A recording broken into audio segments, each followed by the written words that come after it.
And that is what we shall do. What we shall do and what we shall continue to do, my friends. Let us continue. Let's just pick up where we left off, and I'm gonna guess, because we of course had that little technical snafu, I'm assuming that if I hit continue, it'll just jump us back into our last checkpoint, which was hopefully maybe when we began the conversation with the Android before it kind of booted us a little bit. Yeah, you're worried that it might impact, yeah, for like younger viewers. Right. I know what you mean, Alias. Which is something you'd rather avoid, obviously. Especially like, yeah, you probably have it set where it's not like set for like mature content necessarily. It's not like it's only 18 plus recommended, so you're probably shooting for the, you know, just general audience. So yeah, no, it's a valid concern, Alias, but yeah, without really knowing how those kinds of things are handled behind the scenes, it's hard to say for sure. If it were me, you know, would I post the funny algorithm or would I play it safe? If it were me, I might be willing to dance with death a little bit, but you know, YouTube for me is just like a fun thing. It's not a significant portion of my income. For someone who, yeah, where YouTube is like a, you know, a good chunk of my paycheck, I probably would keep my cards closer to my chest, and I probably wouldn't use it, unfortunately. I'd probably play it more safe, but that is very funny, and I would keep that thumbnail for opportunities to show it off and make people laugh. I mean, you could show it on Twitch, I think. I don't think that would harm you at all. You could find other avenues to share it, but yeah, probably not the YouTube thumbnail. Probably not the YouTube thumbnail. Yeah, if nothing else, you could probably post it to, I mean, if anything else, I know on Twitch you absolutely can set thumbnails for your VODs. It's like, it's not a feature that's very commonly used, and to be honest, it's not a particularly useful feature, but you can set VOD thumbnails on Twitch. So if you wanted, you could set it there. Cast that wide net, that's right. Yeah, I think the word's not worth the risk. You could try to censor it. Honestly, censoring it might make it worse. It might be more fucked up if it's censored. Oh shit. Oh shit. Oh no, we have a, okay, well, all right, let's do it. Every time I alt tab, it's a little bit dangerous. Let's hopefully with a fresh reboot of the GPU drivers, it'll be okay. Let's see what Grim's got for us. Let's see what Grim's got. It's like a little bit spicy. We just had my oh, it's the classic. Oh yeah, we've seen this a dozen times, but it's a classic. It's worth repeating. But yeah, anytime we do it, because we had a bit of a technical snafu just now when we alt tabbed. Like, I'm trying to be a little bit careful, but I think we're okay. This one's a classic. If you're dumb enough to buy a new car this weekend, yeah, it makes it worse. Yeah. Come to Big Bill Hell's Cars. Bad deals. Cars that break down. Thieves. If you think you're gonna find a bargain at Big Bill, you can kiss my ass. It's our belief that you're such a stupid motherfucker. You'll fall for this bullshit. Guaranteed. If you find a better deal, shove it up your ugly ass. You heard us right. Shove it up your ugly ass. Bring your tray. Bring your title. Bring your wife. We'll fuck her. That's right. We'll fuck your wife. Because it's Big Bill Hell. You're fucked 6 ways from Sunday. Take a hike to Big Bill Hell. Home of challenge pissing. That's right. Challenge pissing. How does it work? If you can piss 6 feet in the air straight up and not get wet, you get no down payment. Don't wait. Don't delay. Don't fuck with us or we'll rip your nuts off. Only at Big Bill Hell. The only dealer that tells you to fuck off. Hurry up, asshole. This event ends the minute after you write us a check. And it better not bounce or you're a dead motherfucker. Go to hell. Big Bill Hell's Cars. Baltimore's filthiest and exclusive home of the meanest sons of bitches in the state of Maryland. Guaranteed. I've only seen this like 300 times, and it's always a banger. It is always a banger, and it's always worth repeated viewing. Most honest car commercial you will ever see. That's right. Still a classic. Has it been 14 years? It's been 18 years. You can believe that shit. It's been 18 years. God damn. December 2007. That's the year I graduated high school, if you can believe that shit. Might be time to do the upgrade, Meerkat. No, you're probably right. Here's the unfortunate problem is that, like, I just need to carve out time to do it. And I don't want to do it as, like, a throwaway action. When I do the upgrade, I want to make sure I'm, like, able to run a bunch of tests. And, like, run some diagnostics to make sure when I do the GPU driver update that it makes my system stable. Because I was having so many problems with a much more unstable system. I mean, it's still not perfect, obviously. The fact we have the GPU driver crashes is annoying. But it was like so wildly unstable like a month or so ago when we were having the worst of the issues. I want to make sure when I make the update, I have like time to like really make sure that it's going to be okay. And I've been having a lot of hard time like finding time to just like sit down and do computer stuff over the past well, I guess for a while, but it's been a lot harder for the past couple of months. Generally, if I'm at my computer, I'm either streaming or I'm doing work, like I'm doing, you know, like my usual desk job. So I haven't had a lot of time to just like sit down and work on, you know, just stuff relating to the stream or just with computery things. Unless it's like the, you know, half an hour or 1 hour I have in between ending stream and going to bed. So it's like I need to like carve out more time for these things so I can like really do these things proper. Just because I'm worried if I rush it, then we'll just be back in the same, like, worse, unstable state. So I keep delaying these things. But I do, your Meerkat's exactly right. I need to just, like, grind this out proper and make sure we get it all resolved. By the way, yes, do we know about, yes, I'm aware of the backstory, or at least I have a loose understanding of it, that it was made by, I mean, I guess this actually might be it right here. It was like a joke made by people who actually honestly make these kinds of commercials. It was like just a thing they shared internally, like, oh, haha, we made this as a bit, but it's not a real commercial, obviously, but it was like the editing is very good, and the styling and the voiceover and the background music is all very, very like stylistically appropriate for its era, and that's because, yeah, it was made by dudes who actually make these honest to goodness car commercials, or car dealership commercials. Yeah. The challenge pissing is it sounds kind of tough. Grim says, but it worked out for me. That's right. No downsides. Yeah, so yeah, there's an actual VHS tape. I'm gonna preserve this beautiful work of art. At least that's like, that's my understanding of the background of this video. I don't know like how real that is, but that's the lore that's been shared with me, is that it was like a thing made by people who made these commercials. But I haven't independently verified it. But that's my understanding. That's the lore. Yeah. Company that makes commercials made this one in 1990. Right. They're making fun of a deal called Bob Bell. Ah, there you go. He says, we got another one. All right, let's take a look. I do want to get back to the games. I don't want to get too bogged down with YouTube redemptions, because this game is very entertaining. But let's see what this one is. This one's going to be a little on the loud side. Turn this down on my end.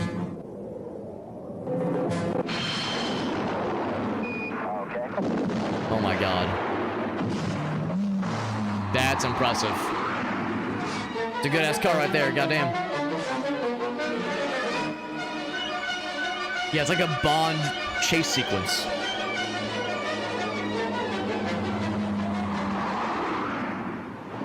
It's impressive. Still going, by the way. You think falling from a plane would be enough? Even dressed the driver in a tuxedo and everything. Yep. If you told me this was from a Bond movie, I wouldn't have doubted it. Oh my god. Okay, a low-budget Bond movie, but still an off-brand Bond movie, I'll say it that way. Jim Band. There's a helicopter as well, yep. Motor in reverse, Terry. Yep. Wait, what even happened here? What the fuck? What? Oh, I guess he just took like a little car elevator. I do appreciate the crusty quality of this video. Du hast mich warten lassen. Tut mir leid, ich bin etwas aufgehalten worden. Well, I'm sold. Very good. Let's get back to it, guys. But yeah, that was. I mean, I'll always be partial to Big Bill Hells, but that was nice and fucked up. Very good. Yeah, I'll take two. Exactly. That's something else. That is something else. A Japanese mascot running through the minefield. I feel like I should know what that is, but I can't remember. Was there a commercial where, yeah, it was like a mascot for something, yeah, like running through a minefield and there's explosions everywhere? Like, I feel like that's a commercial for something, but I can't place it. Yeah, it's a spoofing ad, right, exactly. It was made for an award show. Oh, okay. Okay, so it wasn't just made for funsies, it was like, yeah, it was like as a competition. So it's called a 205. I'm not even familiar with that car. Okay, well, we won't watch it obviously, just because yeah, we're kind of getting bogged down on the YouTube videos, but yeah, knowing that is an actual ad that the Grimm's referring to. But yeah, the 205 though, I don't recognize it. I don't know what brand it was. I couldn't quite tell what the logo was, if it was Honda or something else. Of course, I don't know what language they were speaking, but it presumably wasn't one of like the big auto dealers. So I would presume that it's something a little bit more out there, perhaps. Oh no, I mean, you didn't derail. I welcomed it, of course, but I do acknowledge that it is getting kind of late, because I would say I've started the stream late, but I feel like I've been starting late for months now. I feel like my 10:30 start time is the best I can do as of late. So just gotta do make do with what we can. Otherwise, though, I think we're all set. So let's jump in and see if we can do at least maybe an hour or so. I don't know if we're gonna beat this tonight, but I guess I don't exactly know how far this goes. But we shall see.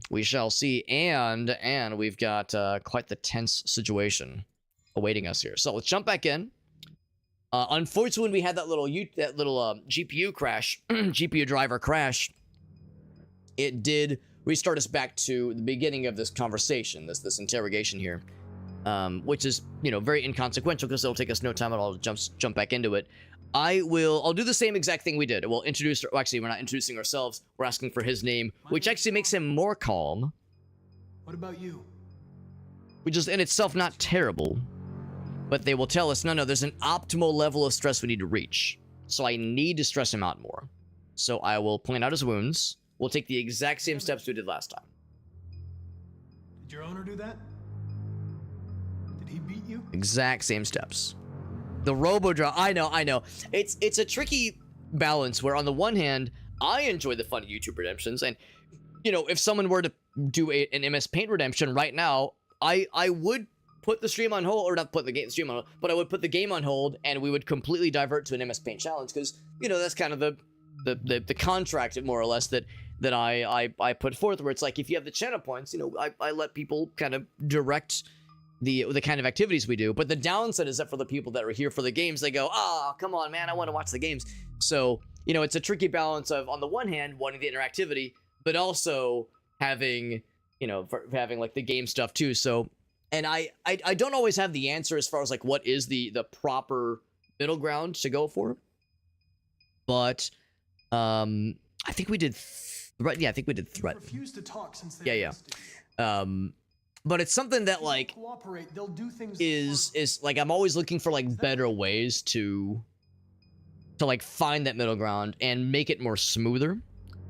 Make it smoother when it comes to doing the YouTube redemptions or the MS Paint redemptions, and then getting back on track without getting too bogged down, and then jumping back into it, but also not like just fast tracking it, being like, watch the video and say, all right, back to it, or do the MS Paint challenge and get right back to it. It's like, we want to appreciate the things we get to that people share with us. So I want it to be interactive, but yeah, it's like, it's something I kind of go back and forth with in my, just the way I kind of, if you won't talk, I try to like approach these things, and the way we try to manage the channel. No, please don't do that. So it's never like, I'm never gonna take the position of being like, oh, how dare you share a video, or how dare you spend your channel points. It's like, no, this is something I encourage. But also try to find opportunities to redirect and steer things. I think we pretty much told the truth by this point. I'm going to disassemble you to look for problems. Yeah, I think we pretty much did the course in the truth point to raise the stress up more. To understand what happened. Why did you tell him you found me? It's been a couple months, yeah. I used to be better about it, but it's really hard. It is really hard, especially lately. I was programmed to deviants like you. And I'm not going to be like, oh, it's because, I'm not going to like blame any one person, obviously, but it is tricky when there's other obligations, when there's other responsibilities. I always tell Gracie that, hanging out with her will always be a higher priority. Like the minute I put the stream before her, like that, that's just a great way to build resentment, right? That's a great way to make things not good. So I always tell, if it's like, if you want to hang out more, if you want to talk more, will always got on my way for that. And there's other obligations, oh shit, I got to take the dog outside, or even better, got to take the dog for a walk. There's work stuff that has to be taken care of. Like there's just inevitably, as I've gotten older, there's more responsibility. So it means sometimes I look at my clock and I go, oh, fuck, it's like 10:30 or 10:20. You know, it's getting late. I go, well, I either cancel the stream tonight or I just don't stream. And after a couple nights in a row of that, I start to get kind of like, oh, man, no, I'm like not getting a chance to do this at all. So I keep like pushing it back. And after a certain point, it's like, all right, fuck it. Start the stream at 11 at night. It's fine. We just fucking roll with it.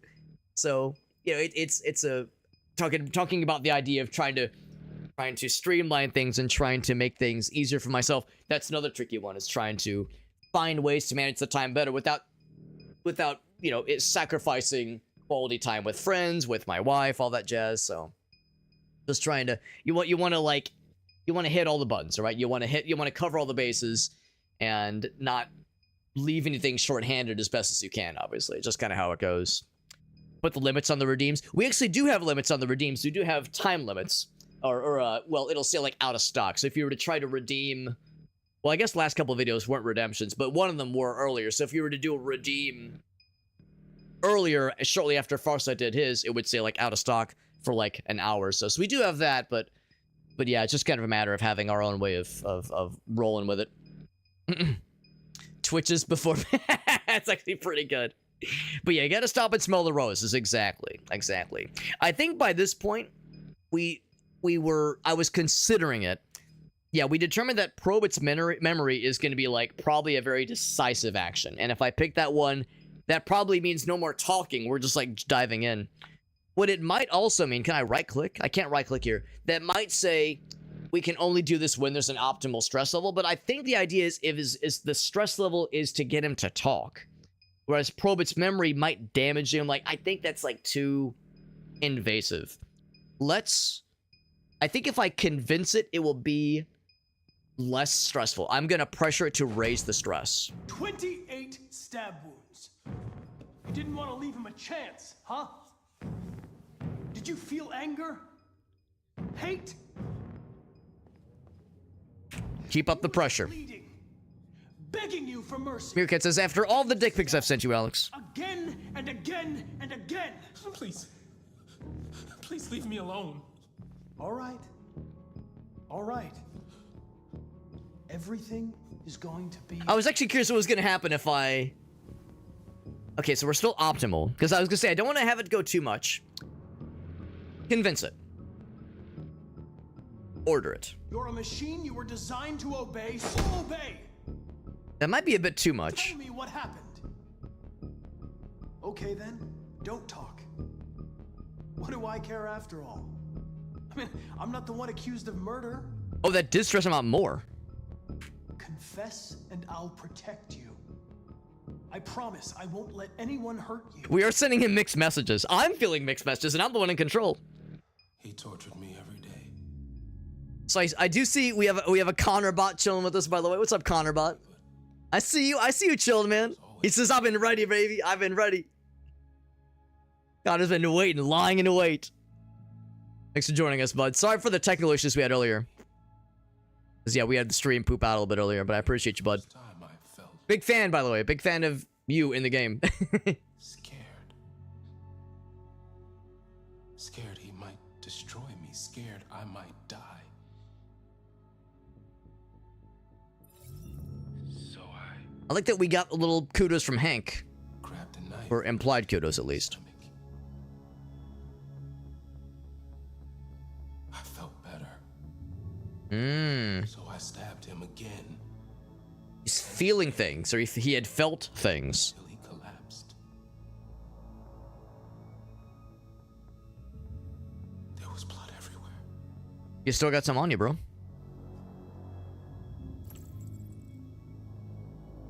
Now, I'm not exactly sure what RA9 is. Oh, well, hold on. All right, so I know about this. So this, okay, I see what this is. The writing on the wall, the statue we saw. I still don't, yeah, I'm not sure what that third one is. But those are references to things we saw back at the house. Back where it all went down. Yeah, it could have exploded him if we stressed him out too much, yeah. Which I was trying to avoid, obviously. Why did you write I am alive on the wall? He used to tell me I was nothing. That I was just a piece of plastic. I had to write it. To tell him he was wrong. After he was dead. I legitimately am curious about the statuette. In the bathroom. You made it, right? What does it represent? It's an offering. An offering so I'll be saved. The sculpture was Chase that one. an offering to whom? To RA9. Only RA9 can save him. Okay, so we already had that as a discussion topic. Was there another instance where we saw that mentioned? Maybe it was mentioned. I just didn't catch it. Maybe it was in one of the writings. Maybe it was written somewhere on the wall, and I just didn't internalize it because it didn't seem significant. But clearly, it is. RA9. It was written on the bathroom wall. That's what that was. Okay, I did see it. They shall come. Okay. We will no longer be slaves. No more threats. No more humiliation. We will be the masters.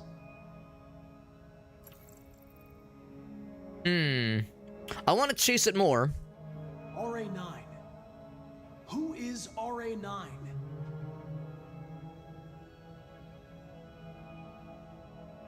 Why did you hide in the Yeah, I was hoping to get a little bit more out of him on that one. I didn't know what to do. For the first time, there was no one there to tell me. I was scared. So I hid.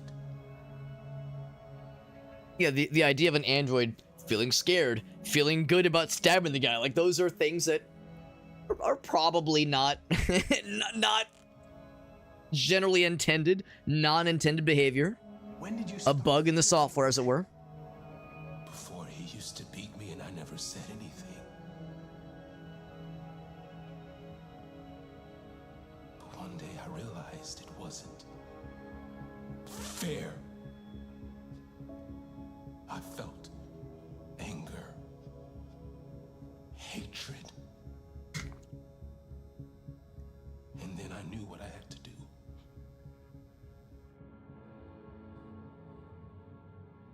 I'm done.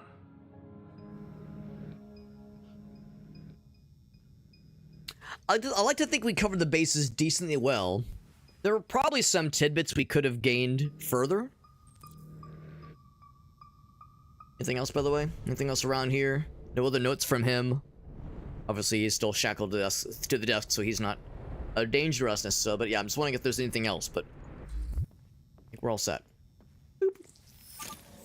I think we did pretty all right with this one. All right, let's go. Leave me alone. Don't touch me. Oh, maybe not. Maybe I stressed him out too much. Move it. Okay. Calm now. Don't be difficult. You shouldn't touch it. It'll self-destruct if it feels threatened. Stay out of this, got it? The fucking android's gonna tell me what to do. You don't understand. If it self-destructs, we won't get anything out of it. I told you to shut your fucking mouth. Chris, you gonna move this asshole? So this might just happen regardless. Unless we, like, only got him at the bare level. Leave it alone now. I warned you, motherfucker. That's enough. Mind your own business, Hank. I said that's enough.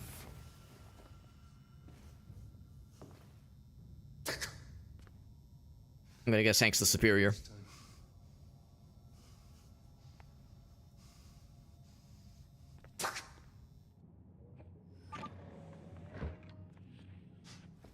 Everything is all right. It's over now. Nobody's gonna hurt you. Brought her down back to normal level. Don't touch it. Let it follow you out of the room, and it won't cause any trouble. I hope he's right. I mean, understandably, they're a little bit not so sure about him. The truth is inside. Beep. Unlocked that one. All right. All right.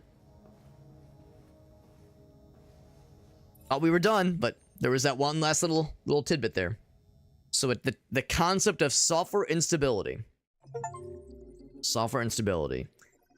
So, still quite a few branching paths in this one, which is not terribly surprising. It makes perfect sense that, yes, what if you blow up the android prematurely because you stressed him out too much?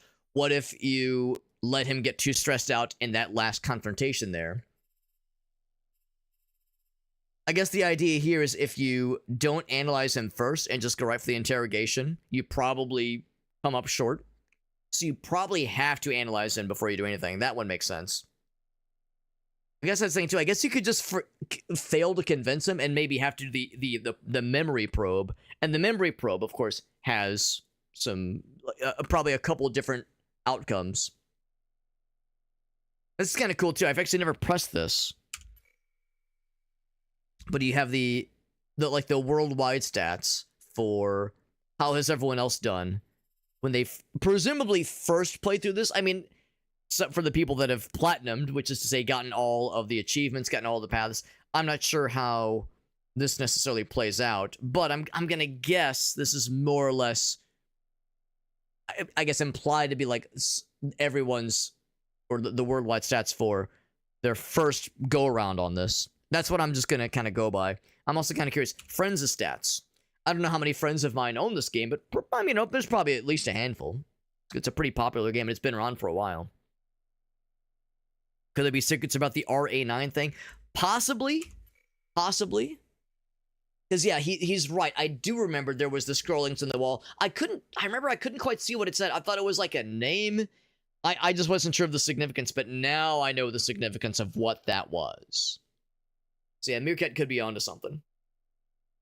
Counter says, who would ever get all the achievements in this game? That's for weirdos and losers and nerds. Who would ever? And I know this is one of those games where it's that good. It's that good. I know multiple people that have come in over the past day or two and said, yo, I love this game, and I got all the goods. I got all the chivos, and I get it. I get how a game like this could like compel you to want to see everything, because there's a lot to drink in. There's all the different paths. There's the like the like written stuff, like the stuff in the little magazines you can find. All the little kind of just side interactions that would be very easy to miss. I too want to see all of it. I obviously won't see all of it in the first go around, but I can understand that drive to be like, dude, I want to really drink this in. It's very good. For the third time, Connor, dude, I don't blame you. So you've chosen well. Not just because you are canonically in the video game, but also because you have exquisite tastes. Exquisite taste, my friend. Is he like a top-of-the-line thing? So he's a special model that is sent to aid in police investigations. All right. End of the line. And of course, she's not supposed to be there. Yeah, you're gonna have to leave.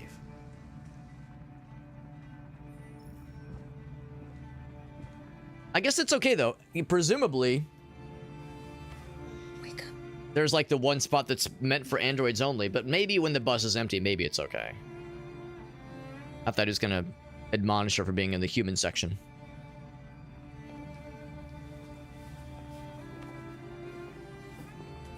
Currently the most advanced one.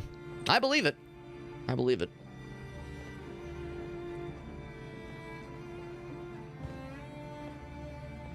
Do you know if there's any other place we could spend the night? I have no idea. She's gonna have to leave. Can't go home, but you can't stay here. Or don't have to go home, but you can't stay here. That's a good point, too. Seeing as a guardian, yeah. Yeah, maybe there are exceptions to that rule. And now what?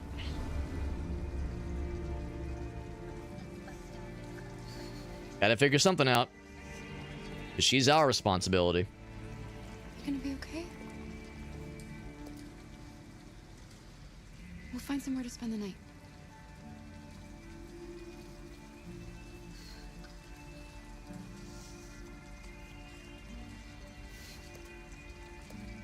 Still a pretty dire circumstance here. So, what are our options? There's a couple of interaction points up above. The bus hub has nothing else. Time for a tasty burger might be closed, unfortunately. I'm not sure what time it is right now, but... Come on, Alice, we've got to hurry. So we can check in with those fellers.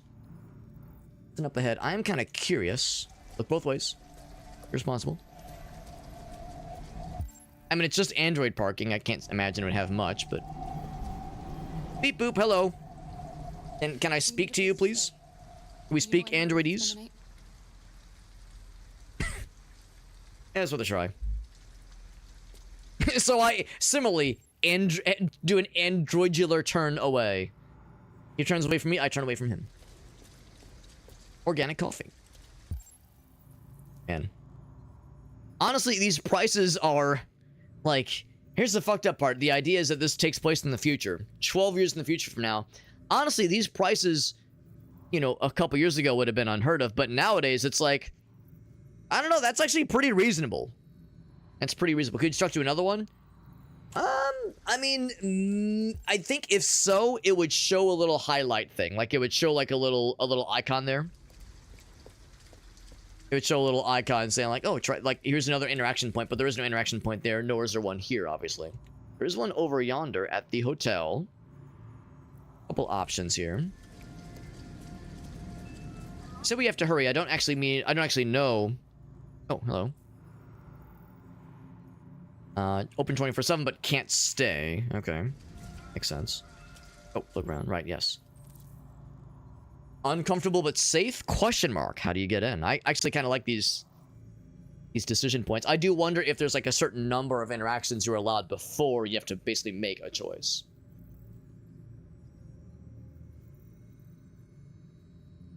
Why would the android not be able to help?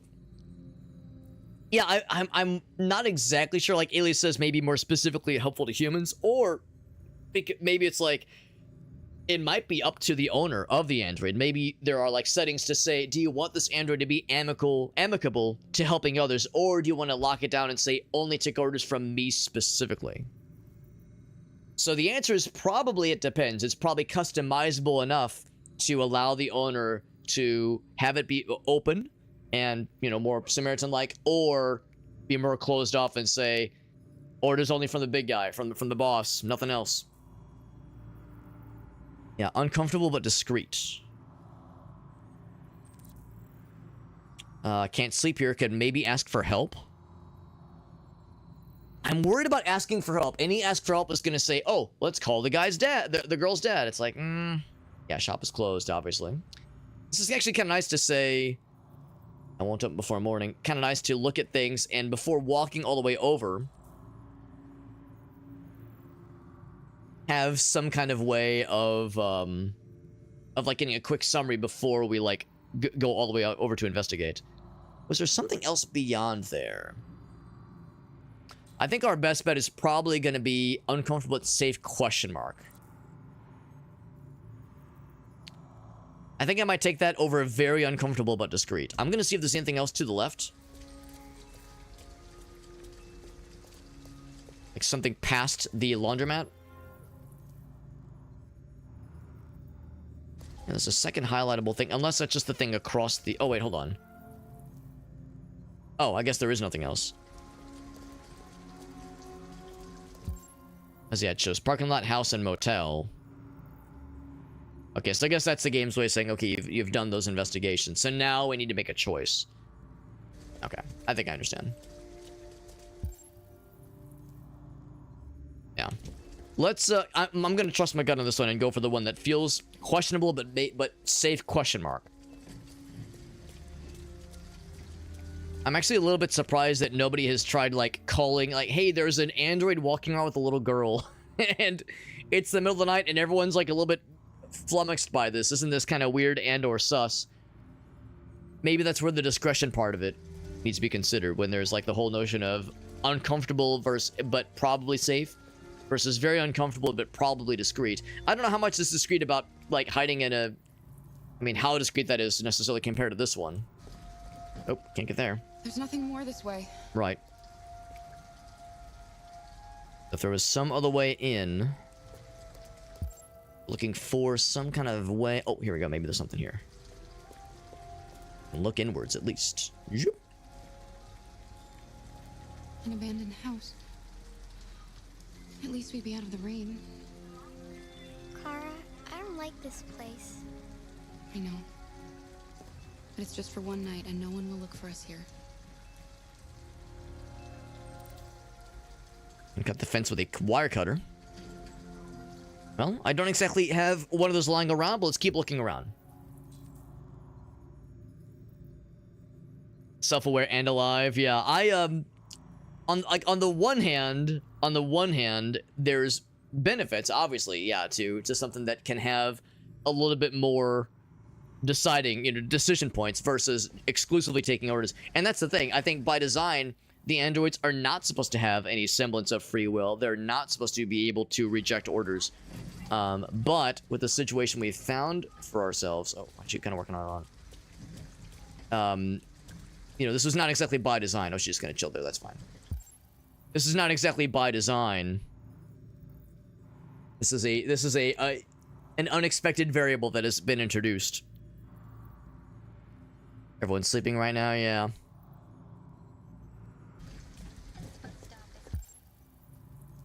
So return to Alice, find a wire cutter, or check other places.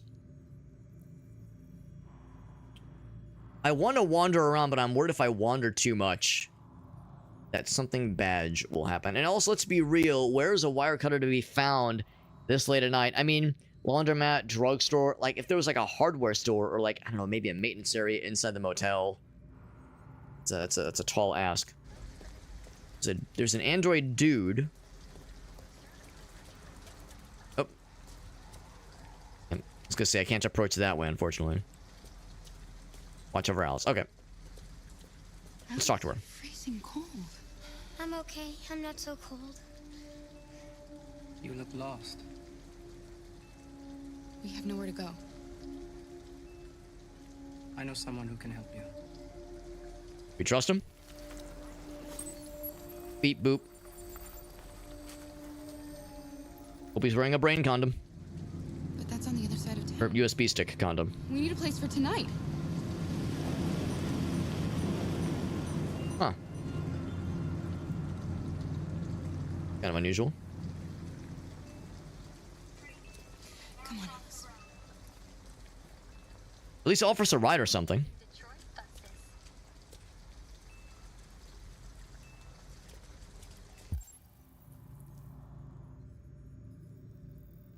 Let's check the motel, or see what this is over here. All right, this is not much better, but we can... Oh, abandoned car. Oh, okay, gotcha.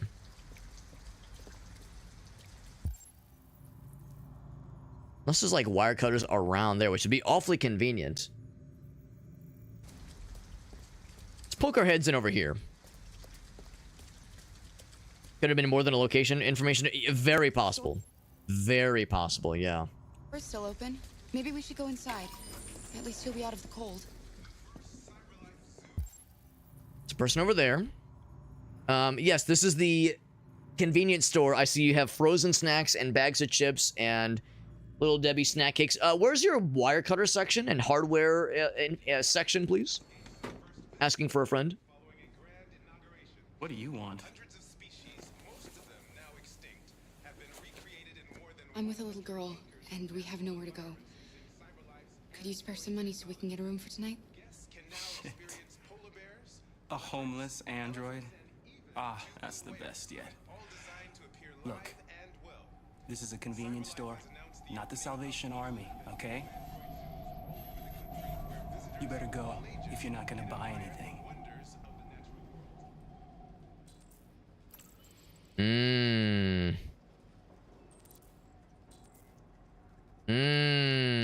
Desperate times. And a desperate situation. And we don't have a gun with us. If we would have taken a gun with us, taken the gun from the guy's bedside table, then perhaps this would be a little bit different. Noting that, yes, there are cameras. That's the thing, too. Any illicit activity could get weird. And that's the thing, too. There are cameras, so if the dad, files a missing person report, then already we are potentially exposing ourselves.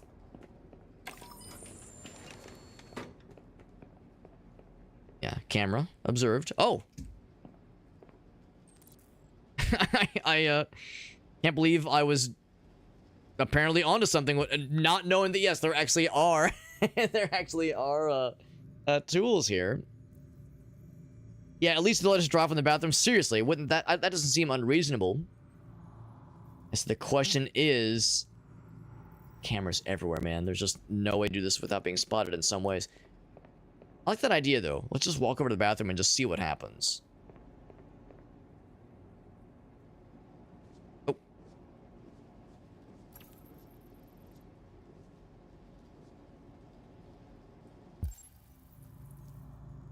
Use Alice for diversion. The thing is, if I'm gonna use her for a diversion, I'm not gonna use her to steal one of these things. I want to get one of the fancy tools. Oh, that looks just like the one she had back at her place, that little fox fella. It says staff only, so I guess no bathroom for even for customers. That's kind of shitty.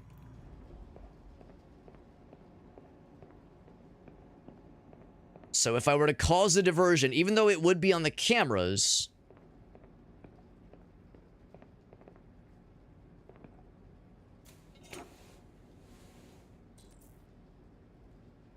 that's not how do I need to find a way to make the diversion happen. Maybe if I pick up the doll and give it to her and have her like run around, like maybe that'll be enough to distract them.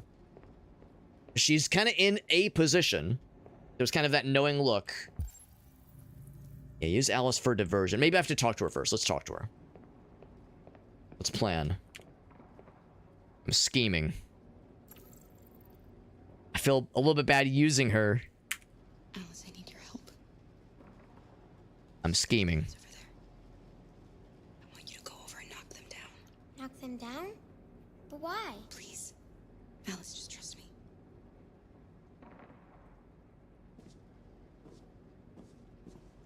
So, when she goes to do that,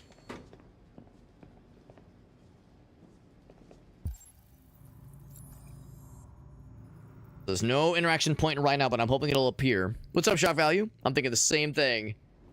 Once the diversion goes off. Can I grab the tools? Uh-oh. Hoping it'll appear. Unless I've misunderstood the assignment. You all right? Are you hurt? Oh, shit. I was hoping that'd be my opportunity to grab with something here. Well, The bolt cutters. It's just a few cans. Shit. They made a lot of noise, that's all. Is there some other interaction point that I've not considered? Say, Picking him up. what's a little girl? Oh, man, that sucks. Pick him up before? Maybe. I mean, it was either when it said put back or steal, I thought steal meant, like, start running. Ah, yeah, maybe you're right. That sucks, though. It's like, why can't I grab it now? It's right there. It's right there. Go to the register? I mean, I guess I could try that, but I feel like it was a simpler process. Yeah, let's at least do that. Oh, wait. Yeah, there we go. If you need anything, you just let me know, okay? And watch where you're going. We didn't steal the whole thing. We just stole a little bit. Good thinking, Grim. Good thinking. I was really banking on to just grab the thing and go, but... Ooh, does he immediately check it? Wow, I'm impressed. He could already tell something was off. Fuck! It was like, we stole one $20 bill. I guess, I mean, if it was a slow night, if there just weren't a lot of bills in the register. Gosh, no. You used me to steal that money. How could you do that? I trusted you.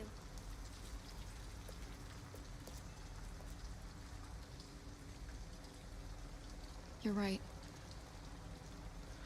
Gotta be honest. I'm sorry, Alice. I'll never do it again. Ooh, we also did an implied pinky swear. We did a promise.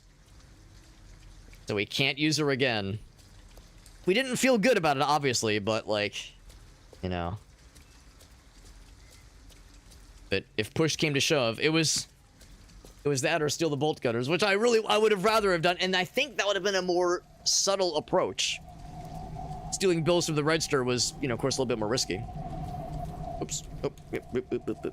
Now, hopefully, it looked like we just got a 20. Did we get a 40? Oh, no androids allowed. We're not going in? We can't, Alice. They'll never give a room. We got the money. We have to get rid of this uniform. Or go somewhere else. Well... Does get complicated, doesn't it? I'm over here like, wait, is there, do you have garbage in the back? I'm not sure if it works that way. It's 24 hours. Yeah, find clothes. Okay. It's open at least. It's warm in here. You'll feel better in no time.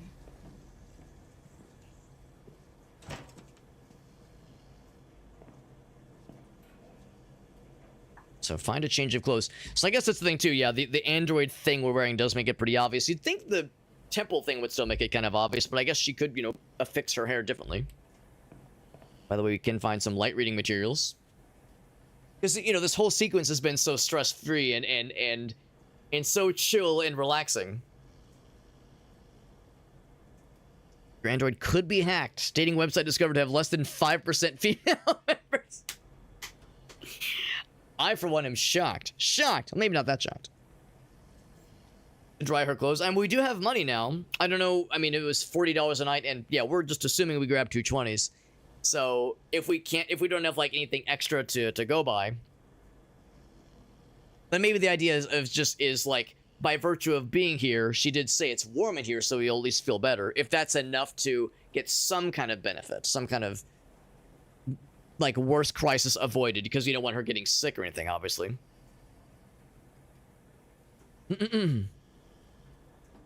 Yeah, extinction of bee populations too real, man. Too damn real. Yeah, colony collapse disorder. Yeah, the bees going away is a valid concern and a valid issue. Overuse of pesticides in crops, parasites, and pollution. Oh yeah. Yes, unfortunately.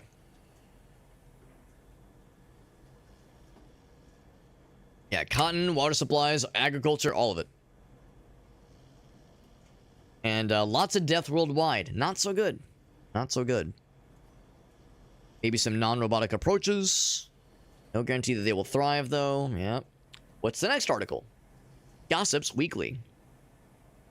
Live concerts. That's actually kind of nice. My husband got an android pregnant. I guess he paid extra for the impregnable, or not for the impregnable, for the pregnable, for the like. Well, no, I guess. Well, usually when you hear like impregnable defenses, it's like, you know, cannot be pregnated. But yes, if the idea is like, oh yes, now we have a functioning reproductive system, it's like, whoa. This is getting weird, guys.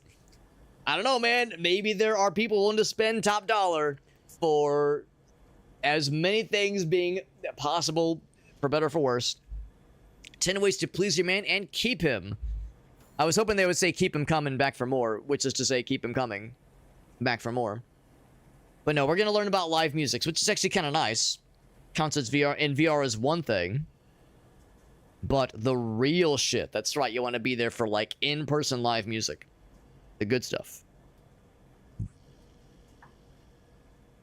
It's vibrating through your soul, surrounded by people who are experiencing the same thing. There is nothing like it. I'm with you on that one. Literally, literally face the music. Yeah. What a concept. Live music being performed, presumably by humans, to other humans. Who would ever think of such a concept? There it is. I like it. I like it. Very good. Impregnable? What about peggable? There you go. Yeah. Impregnable versus pregnable. I always think about that line in The Simpsons where the guy's like, why do they make the words flammable and inflammable mean the same thing? Sounds ridiculous. A couple options here. That one's vacant. See, that guy is just kind of chilling. Oops, whoop, whoop, whoop. Yeah, sometimes I get confused which way I'm facing. These are all empty. He's just doing his thing, reading some stiffs, reading his stories. That one's got some text on it. Program complete. What if that's this guy's stuff, though, is the thing, yeah. Right clothes for Alice? I mean, yeah. That sounds wonderful. Change of clothes. Is he not gonna notice? What are you doing? They're not our clothes. We need them, Alice. You need something warm, and I need to... Oh, he's asleep. I thought he was just vibing to music. He's asleep. Oh, he's snoring? I guess if you can hear him snoring, I actually can't. I need to raise my audio.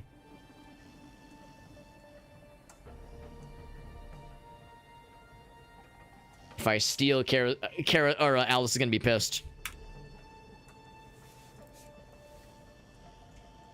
You're right. We won't do it, okay?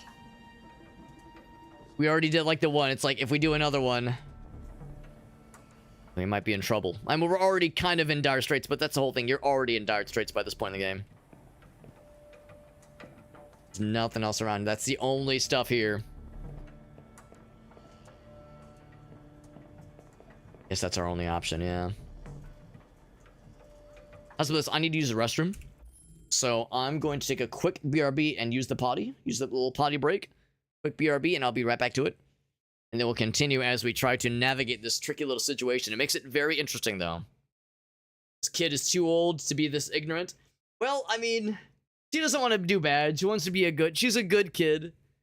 She's trying her best to, like, you know, not do bad things, not do wrong things. She probably doesn't understand the depth of the desperate situation they find themselves in, but she is... I think, like, as a kid, I think back to how it would have been... Well... of course, I never was in any situation even remotely close to this one, but that kind of idealism is something that I guess is just kind of how it goes for the childlike youth, the youths of the world. Anyway, be right back. I gotta take a piss. I'll be right back.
All right, let's get back to it.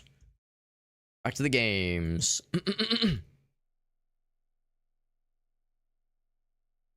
It has grown up in a world where questioning authority. Well, yeah, there's that aspect. There's that aspect where, you know, it's one thing to be naive, but it's another thing where, you know, she's clearly a good kid, and she's trying to be a good person, and she sees what happens when someone is not a good person. And also, yes, if there's any misbehaving, it is probably met with physical violence. So there's a lot of things nudging her towards don't be bad. Being good is what you want to be, because I don't want to end up like that guy, and I don't want to piss people off by being bad the way that he gets pissed off when I'm bad. Start to resent the authority. I'm with Meerkat. I think she's, well, I mean, here's the thing. We don't know how old she is, but I would presume 7, maybe 8, maybe. And I think when I think about, like, yeah, like being cynical and jaded, I think of that happening later in life. I think of that as being like more the preteen years, you know, more the 11, 12-year-old. By this point, I mean, I'm no child psychologist, obviously, but I would assume that by this stage in her development, she's internalizing these things as like still trying to figure out how the world works and just trying to, you know, be a good person, trying to be a good kid versus any sense of like, oh, what if I rebel? You know, is there another option? Is there an option to rebel? Is there an option to lash out? I would imagine that probably would come later, kind of like Meerkat said. But also to Meerkat's point, you know, we've only seen a little bit with her, or had a little bit of time with her. There's plenty of time for that potentially in the future in this game. Yeah, I'm trouble guessing age. Yeah, I would guess like 7 or 8 maybe. But yeah, I would say probably too young for like that kind of like going out there versus, you know, trying to make a splash versus trying to be good, right? Trying to be good, like a lot of us did at that age. I don't think there's anything else we can do here. I mean, unless I return to it and say, you know what, I am gonna steal it. Just kidding. So there is still that as an option. He is still sleeping, but Alice is watching us like a hawk.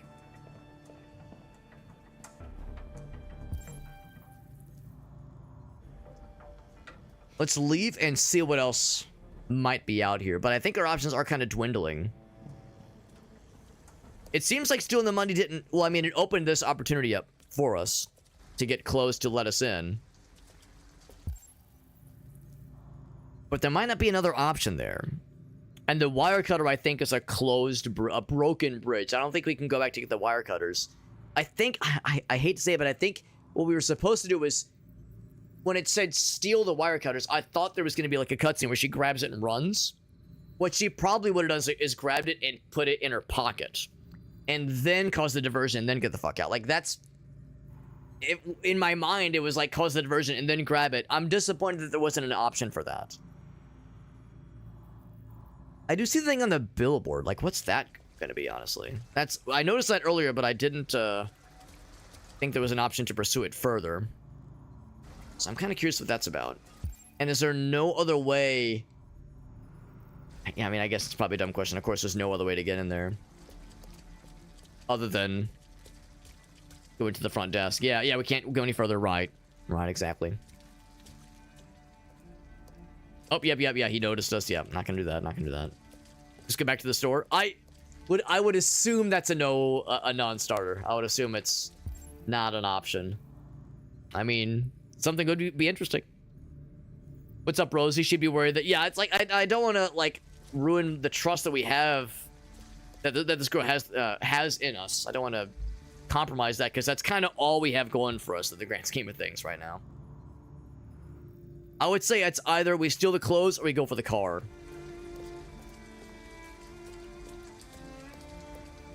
And no interaction point. A better place to live. Yeah, about that. If we go for the car, I think the implication is that Kara's... Oh, wait, hold on. Let me think about this. We were going to steal the clothes, and it said it was going to give clothes to Alice. Is it assumed that was going to give us clothes for Kara as well? Because, yeah, the whole thing was, oh, yeah, Alice is probably getting cold. Her clothes are very damp. Let's get her some warm clothes. Yeah, okay, yeah, that was my question, is were there also clothes for us? If so, then that would solve both problems, and that gets us through there. But it, of course, will harm her trust in us. So do we take the gamble with going for the car, sleeping in that overnight, and potentially allowing Kara to get sick? Because she's slept in cold clothes, you know, you'll catch your death out there, as they say. Give me a felony tool, please. That weren't clothes for? That's what I'm saying. That's what I don't know. And maybe that's the answer. The answer might be, you can't assume. You can't assume. The car has a heater? If it's running, but of course it isn't. The car is definitely not running. I mean, it'd be awfully convenient if it was. But when we peered inside, it looked pretty borked. We can enter. Yeah, let's go inside and just see what the options are. As long as I'm not fully committing.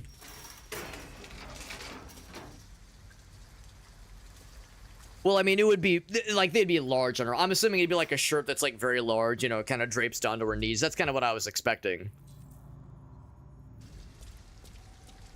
There's that, but there's also this over here.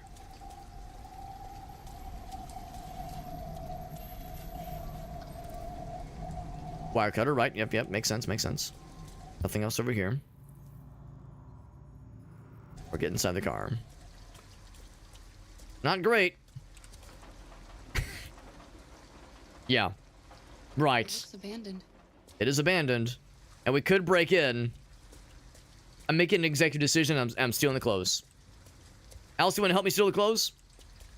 I wish there was an option to have her, like, not be with us for it. Like, leave her, like, sit at the bus station. I'll be right back. Or not bus station, but, like, the little waiting area over here.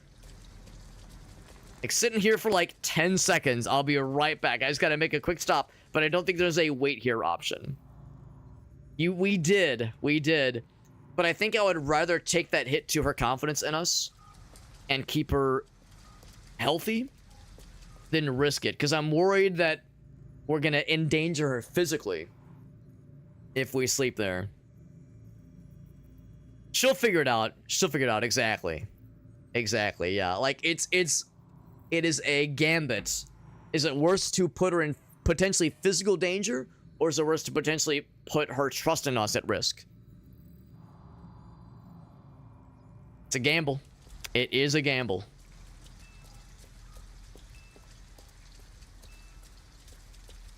Yeah, the promise, the pinky swear could come back to haunt us. Have you played this game before, Aleph? As I had the exact same concern. I had the exact same thought. So I'm wondering how much that will hamper our standing with her. What I'm hoping is that because right now our standing is, like, quite positive, I'm hoping the negatives won't be so negative that it, like, launches us to the nadir of opinions. Instead of, I think right now it's like, all right, here we go, steal, let's do it. Because right now it's like trusted, as opposed to, like, if you go from trusted to neutral versus neutral to distrusted, if it's a 1 step down versus a 2 steps down. So we got a knockdown for sure.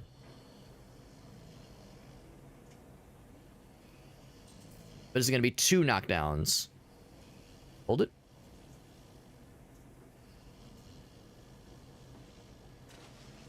Sneaky. Ooh, she's risking it for the biscuit. Risking it for the biscuit. Stealthy. All right. Take the extra step of putting it in the basket is very cute. She saw the whole thing, of course. Oh. Put down. Why am I putting it down? Can I just walk out with the stuff? Okay. Very bold to be doing this in front of the guy. Wouldn't he be like, huh, that looks familiar.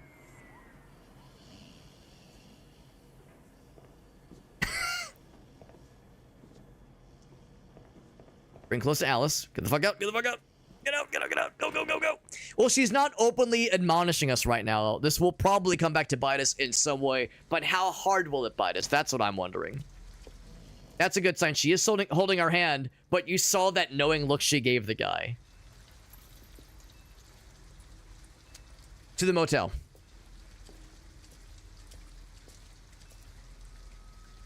She gave him that knowing look. So, let's see what the downsides are. What's up, Will? Todd is not dead. He is not. Would have picked a different option after you stole the money. Hi. Unfortunately, there's nothing else to spend the money on is the problem. Hi. I'd like a room. That'll be $40 up front. You got it. Just need your name and address. All right. We only know one address. Oh. There we go. What's up, Mr. Aaron? Good to see you, buddy. So he gave me that bomber friend. Driver's license. Oh. I forgot it. We were in a rush. I think I forgot it at home. No worries. All right. We can deal with it tomorrow. I like that rush. That noise, that audio rush we just heard where it's like, ooh, felt ourselves get nervous on that one. Have a good night. Good night. Let's go, Alice. I will smile like a human. He. All right, it buys us a night. Shelter for the night. Do you Sleep think in motel. you do? I don't know, Alice. All I know is you'll be nice and warm tonight. We'll take it, man. We'll take it. Now that we did notice that when it came to the various options, one was comfortable but not necessarily discreet. This one. There was uncomfortable but safe question mark, which was the abandoned building, and then there was very uncomfortable but discreet, which was the car. So this one, of course, will be comfortable and probably safe, but not discreet. But oh, I was gonna squeeze through. Okay, I guess let's go around. But you know, decisions were made. Decisions have been made, and you know, maybe in some of the interactions were not what I was expecting. And there were some broken bridges we had to cross to get here, but you had to improvise. Just have to improvise. That's how it goes. So we're going up to the second floor. Oop, oop. Excuse me. Pardon me. Excuse me. Trying to navigate with two people. It's good to see you, Aaron.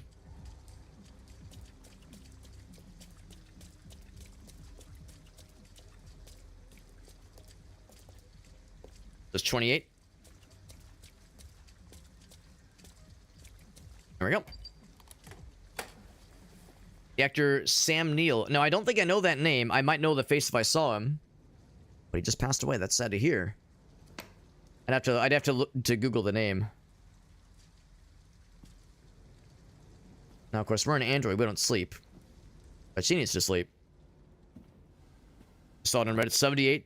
That's not young, but it's also not like crazy ancient. Here, give me your coat.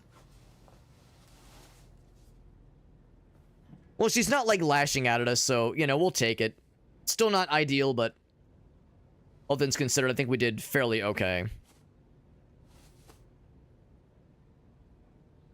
Wikipedia's already updated. Yeah, some folks do not fuck around when it comes to updating those things and finding opportunities to be the one to make that edit. I've seen that kind of shit too with Wikipedia. Some folks are like just ready. They are there, man. Jurassic Park guy. Yeah, not Jeff Goldblum. I'm guessing the like the main guy, the main adult guy in Jurassic Park. Let's get these clothes off. They're soaking wet.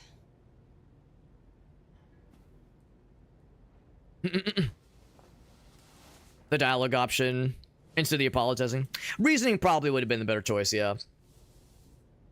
In my mind, apologizing, I was hoping wouldn't be like, pinky swear I'll never do it again. I was hoping apologize would be like, you know what, you're right, I'm sorry. Let's keep going. You know, I was hoping that's all it would be. But, you know, that's the downside of the decision-making in this game. Sometimes you have a limited time, and sometimes, you know, you have to make snap judgments as far as how we think things will go and what we think the implications will be. Versus how they sometimes end up going, and that's the ball game. That is part of the ball game, and sometimes it gets a little weird.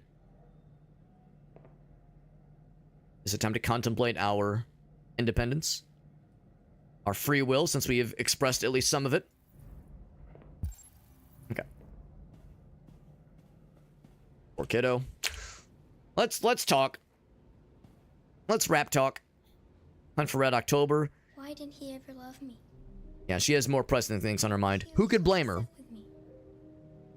All I wanted was a life like other girls. Maybe I did something wrong. Maybe I wasn't good enough. That's why he was always so angry. Poor kid has had to deal with so much bullshit that she did not deserve to have to deal with. I mean, no kid does. Why couldn't we just be happy? I don't know. Possession. You'll never leave me, right? Promise you'll never go.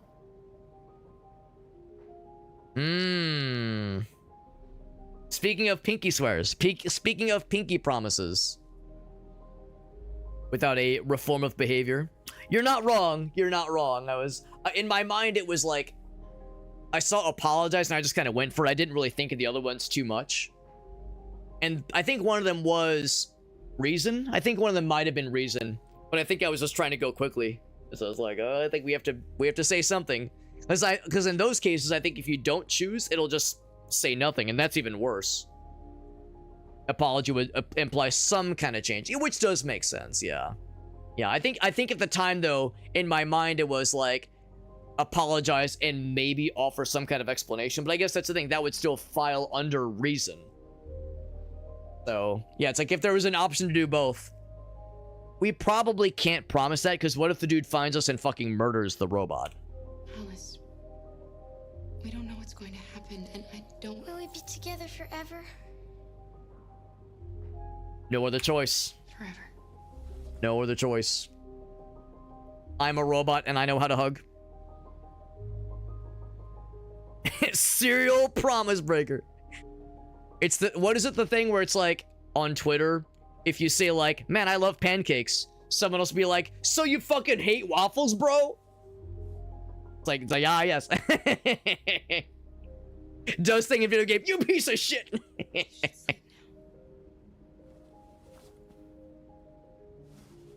There's a streamer that I watch frequently. His name is Vine Sauce. Okay. And I think it was Red Dead Redemption 2. I don't know the scene, I don't know the context, but there's like a moment where you can like shoot a dog, I think. And someone clipped him shooting, like running over the dog or shooting the dog. I don't know. Something about that happening in Red Dead 2. Vinny killed a dog was like a thing that happened in Red Dead 2.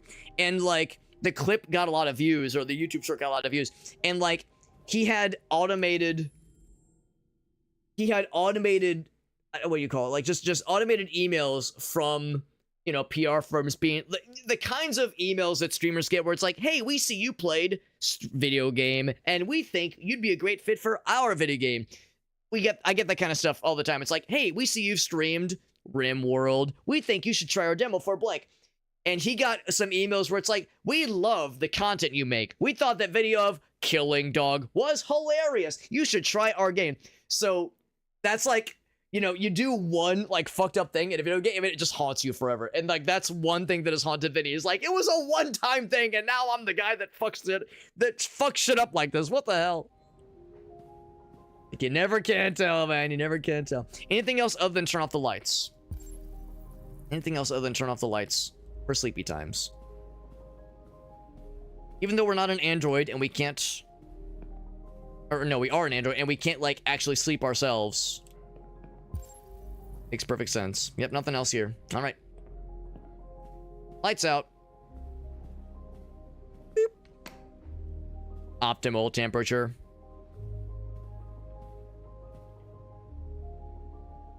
Oh, I'll give her a little kissy kiss goodnight. You know how to hug, Kara. Well, maybe they didn't have the hug module installed. You know, they didn't spend extra money for the hug module. Oh, do we snuggle? We gotta do the snuggles, obviously. What are you gonna do? Not snuggle the scared child who like sees you as her surrogate mother? You gotta do the goods, man. You gotta help out. Try to comfort where you can.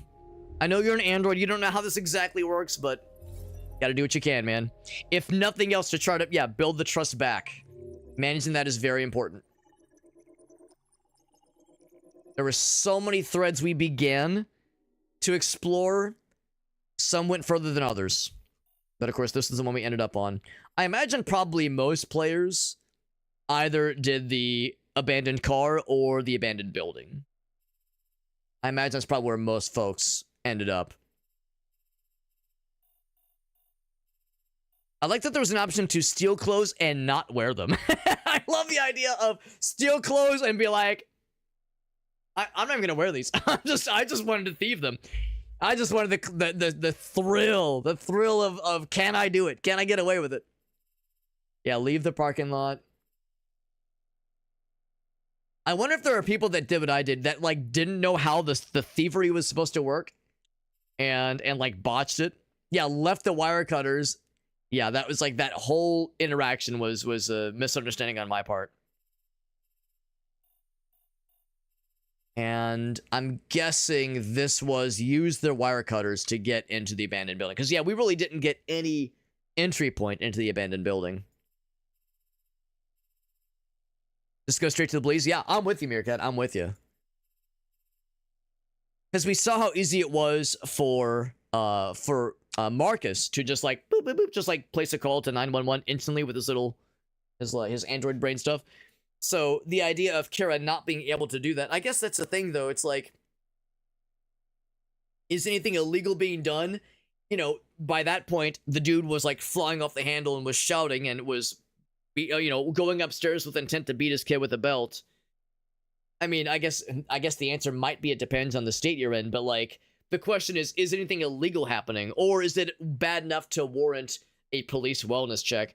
And I don't know. I don't know. The other answer might be Kara was taken in like mama bear mode, and there was no option to, you know, try to reason through it. It was, I gotta go up there and protect her myself, and there was no other option. But in general, though, I'm with Meerkat. If there would have been some way to involve I guess like maybe wellness check is a better word for it. Some way to say like, hey, this is like a line has been crossed, and some kind of authority needs to step in here. That would have made a lot of things easier for sure. Don't want to get this droid shot. I would like to avoid that too, because I think Marcus is like dead. Except. Are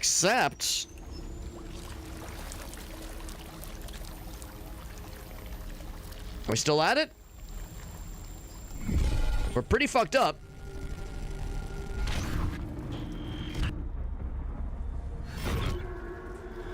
Still at it, baby. But if they see you as a deviant droid, it happened with Marcus. Unfairly, but it happened with Marcus. And that's the thing, if what's his face Todd says like, oh yeah, the droid's gone nuts, what's to stop the cops from saying, all right, just like we saw with Marcus. So we can't use the mind palace, the right click ability, mind palace with the finger quotes. We can't use the right click ability. That's gonna limit things, obviously. Can't hear things very good. Damaged. Maybe not fucked up beyond recognition, but definitely hampered. What else we got? Low in power. And defective. It's not looking good for old Marky Mark. Not looking good for our buddy. It's definitely fucked up. Looks like we're missing a foot. Yep. Unable to stand. They really give us put a number on us. I'm guessing like, I don't know, when an android is broken, they just like send it to the scrapyard and, you know, goes to who knows what. We got our work cut out for us. Can we find new legs? Well, we can try.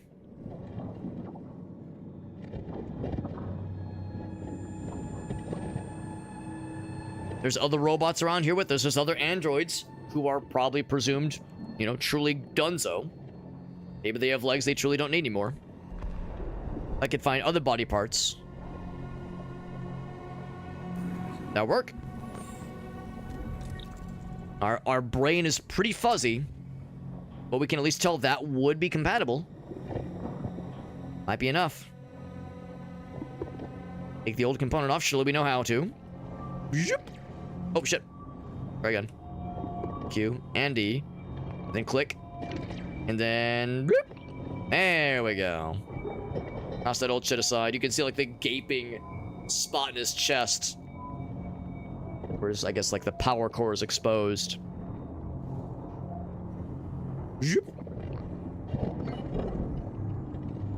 Alright.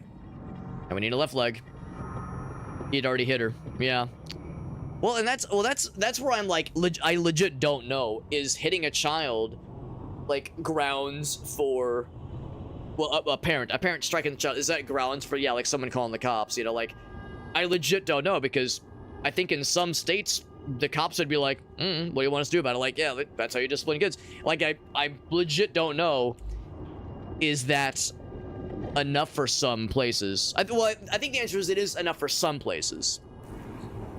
But do we know enough to know that that'd be like enough to bring the cops into play and they would take our side versus, like we were saying earlier, where they just gank us and call it a day? That one's incompatible. He threw his ass to the trash. I guess they just figured the bullet to the dome was enough. And it probably generally would have been. Oh. What was that? What was that? You saw that too, right? Or you heard it? How about this one? That one works, all right. Rights to repair laws. Oh, wait, hold on. Try again. Zoop. Whoop. Hoist ourselves up.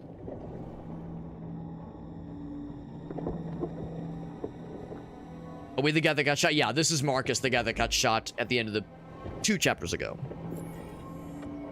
We got legs. We know how to use them. Whoop. Oh, try again. Whoop. Gotta like keep going, up, up, up, up, up, and there we go.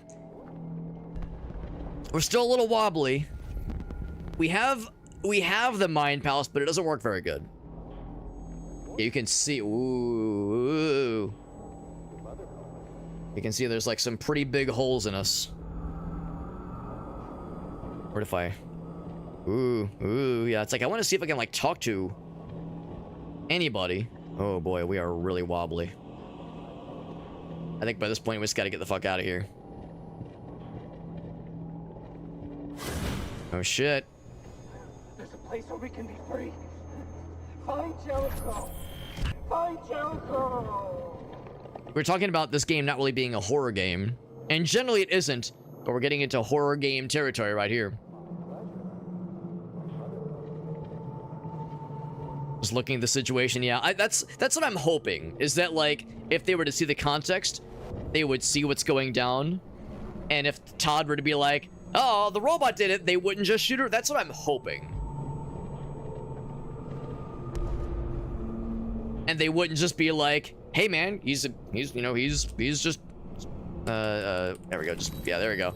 And they wouldn't just be like, hey man, he's disciplining his child, that's just how it goes. The corridor of hands. Oh. Where are you going? There we go.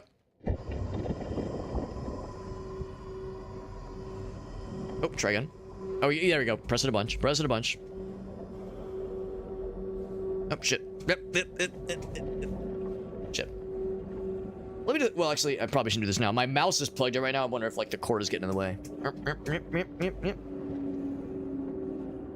Yeah, so it's not click and release, just... I'm just trying to go up, up, up, up, up, up. I think it's, like, registering as a down input sometimes.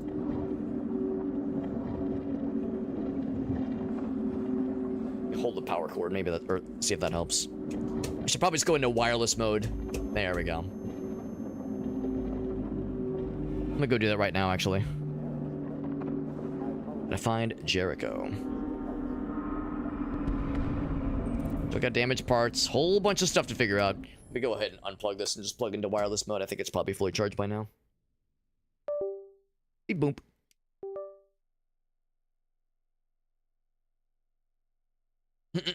Yeah, with Karen Alice, exactly. Yeah, the striking of children is, well, that's the thing. Spanking versus like, well, they wouldn't have seen the hit on the face, but they would have seen the hitting with the belt, obviously. The distinction is vague. Yeah, I think it's where it gets into like state level, I suppose. But it wasn't a spanking. Yeah, it was hitting with the belt, which is like, that's where I think it would be then I think it's probably a judgment call where a cop would be like, well, is this far enough? And you would think like, oh, okay, you see the table knocked over, you see the food flat has been knocked everywhere, like, presumably that should be enough. You would hope that would be enough context. Reporting him would already set her as a deviant. It would definitely make it, like, questionable. It would definitely make it questionable. I don't know if it would be auto-deviant, but it would perhaps raise suspicion. Yeah, I don't know. A lot of like, shades of gray here.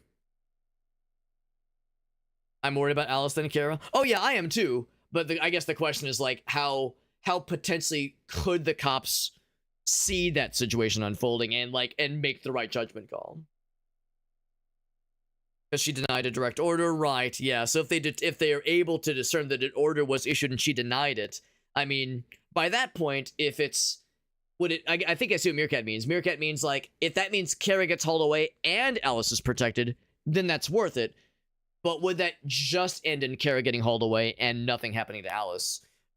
I think hopefully, I mean, hopefully Kara is preserved and Alice is protected, but probably the most likely out of those three probably is, yeah, Kara gets hauled away and some protection is filed for Alice. Like, presumably they would be like, all right, I see something fucked up is happening, but also this android thing is weird and we need to, you know, dive deeper into this. So probably some mix of the two would be the most likely scenario. Not the most optimal scenario, obviously, but that's what I would assume.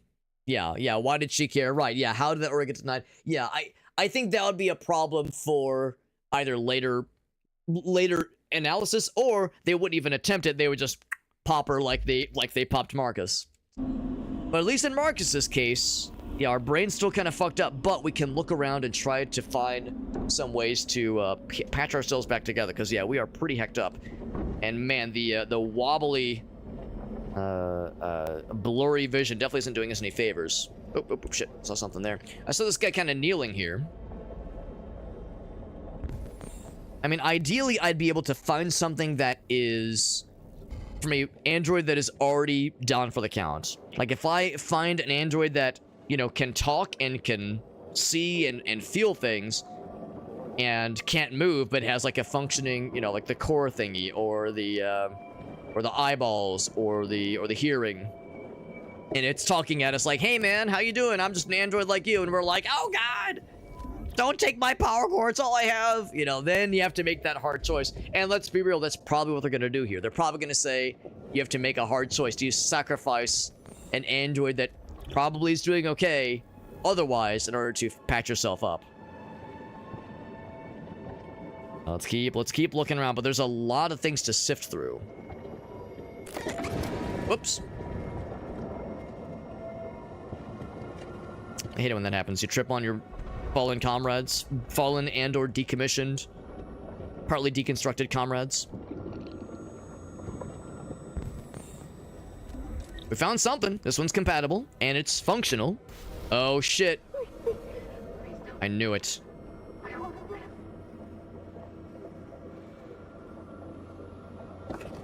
It has to be done. She's on the way out anyway. I'm sorry, lady. Oh, hold it. There we go. I'm sorry, lady. Nothing personnel, kid. Hey. Quickly. Before we have the robot version of cardiac arrest.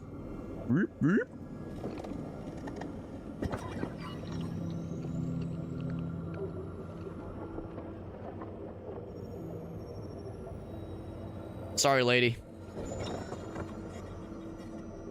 You killed me. Oop, up we go.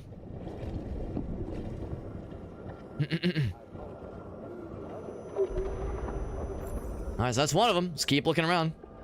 Daisy Dursey. Could have given the old one. That's actually not a bad point. Maybe just, yeah, plug in the old one. I mean, the old one was failing, so... You know, it's better than nothing, but, well, is it better to die slowly? I don't know. I honestly don't know. That one just clumped over. Yeah, no obvious answers there. Oh, well, that's something. 2 in a row. He's kind of looking at us. Do you think he can see us? Go pull out. There you go. If abuse is suspected, yeah. Yeah, I wonder that exact same thing, Mirka. It's like, I wonder about, like... You know, what are... Hello. I'm an AK-700 android. Hold on, hear him out. Designed to serve you. Yep. What can I do for you? I need to borrow your eyeballs, please. Hello. Oh, there we go. I'm an AK-700 android. S. My program has detected an anomaly. You don't say. Please contact the nearest satellite station. All right. He's being pretty cool about the whole thing. The power core was busted. Yeah, it was on the way out. It was failing rapidly. But no, I know what Mirka's getting, and I don't disagree. It's like there's too much ambiguity, and unfortunately, not a lot of that ambiguity is always, you know, on a positive scale. Got a couple options here. I guess I can just scan to see. If we would have found the visual thing first, I wonder if that means we could have found a power core used by a robot that wasn't otherwise at least kind of alive.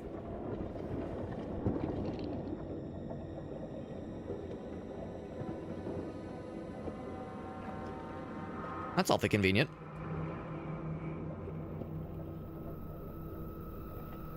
Because maybe there were multiple positives you can scan and find the one that was less disruptive to remove.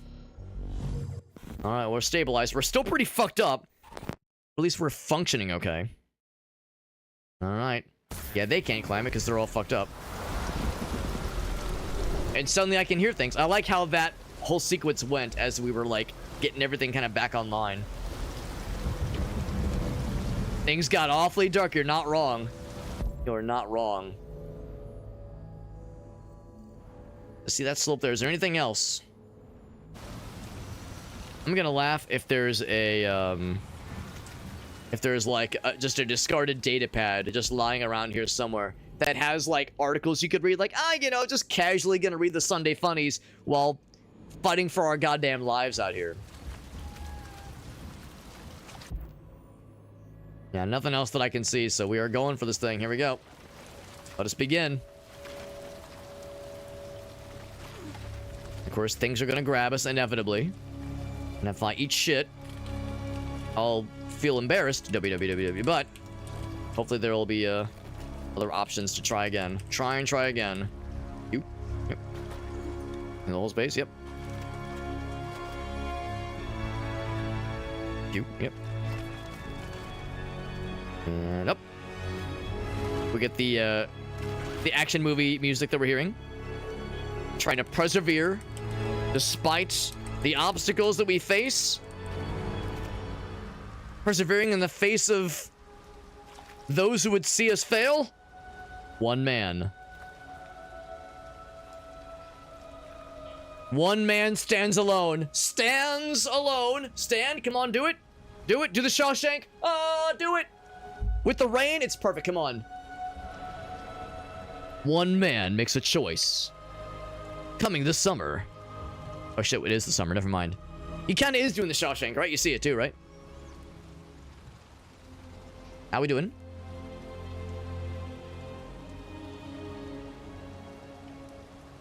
Our face looks a lot less fucked up. Did we just, like, heal all the skin aberrations?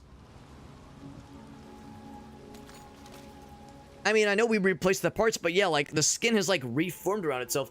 Maybe that's just a thing they can do. Maybe there's, like, with everything online, maybe there's just, like, auto-healing stuff where the skin just kind of, like, regrafts itself. Oh, shit, hold on.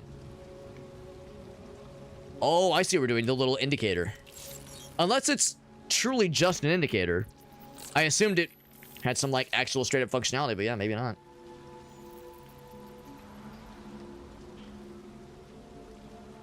Well, if it was that easy to make it less obvious,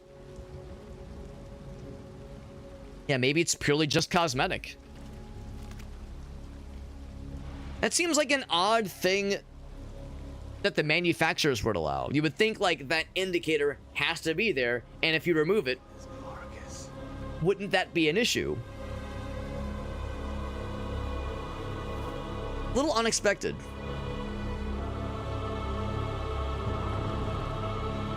Yeah, surprisingly modular, exactly.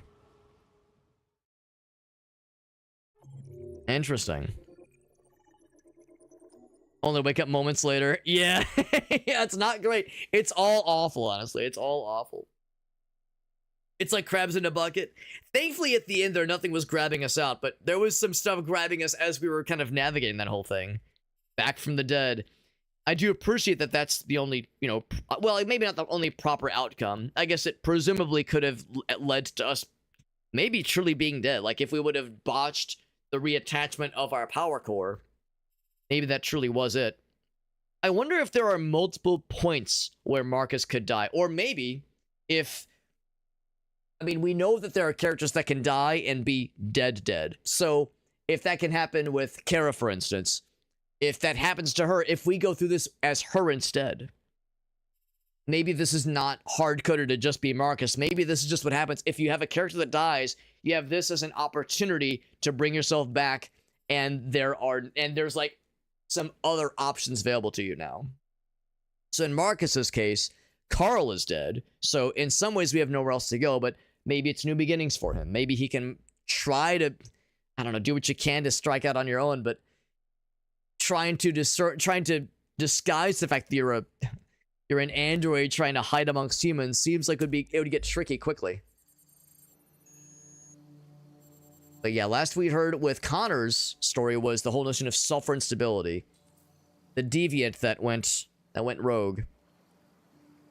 This is awfully jarring how, you know, cold and dark and wet and sad the previous couple areas have been. It's just strangely warm and I don't know, man, kind of what's the word? What's the like paradise that was promised in like some kind of mythology? Begins with the letters EU. It's idyllic. There's like a mythological paradise that is promised in some mythology, and there's a word for it. Utopia. It begins with EU, and it has like the similar Greek root or Latin root as euphemism and euthanization, like euthanize. So it's like but it's not utopia. Anyway, it's like I see this and it's like it almost seems fake. It almost seems too artificial. Like that's what comes to mind. It's like it feels like I don't know if I trust this. There's a lot of them, yeah. It's on the tip of my tongue, but I can't think of it. That's like the word that comes to mind immediately. It's like it's paradise and it looks great, but it seems artificial. It seems like too good to be true.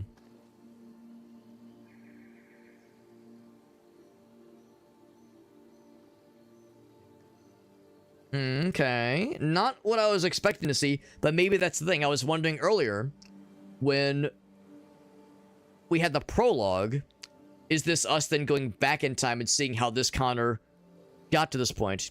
Elysium, thank you, Whale. Well, maybe. Is that it? Maybe. Maybe that's it? I don't know. And I also could be misremembering. I could be getting my wires crossed. That's entirely possible. But that might be it. That might be it, yeah. Is it dystopia? Definitely begins with the letter E. But anyway, no, just kind of complete the thought. Yeah, the idea that I thought we were maybe going back in time and seeing Mark's backstory, but it looks like this might be just the next version of this guy, the next remodel. Next revision, rather. Can I look at the dirt? Well, no, that's still the same grave. There was a second investigation point. Unless just that's all it was. Just that and then the gravestone. It seems like there's something right here. The idea of like maybe the soil being fresh, basically. Yeah, maybe that's all it really is. It's just noticing that the soil is, well, maybe not that fresh. Maybe it's just a walking path.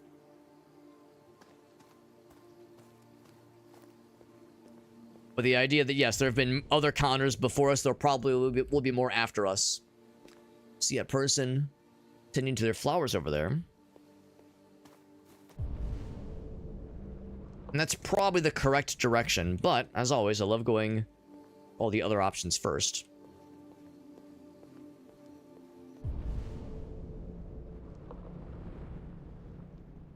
There's like a yellow bear, like a border. That's probably the big one.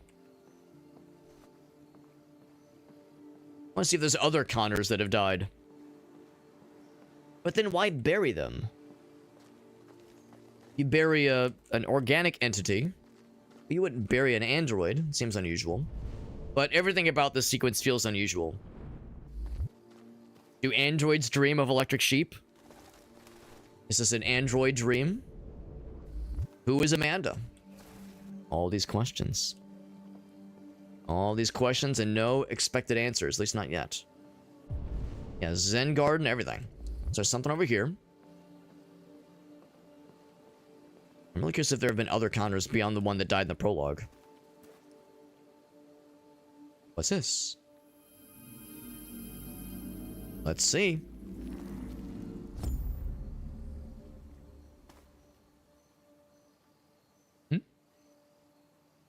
Well. I try again? Or is that a one and done? It still has a little yellow indicator.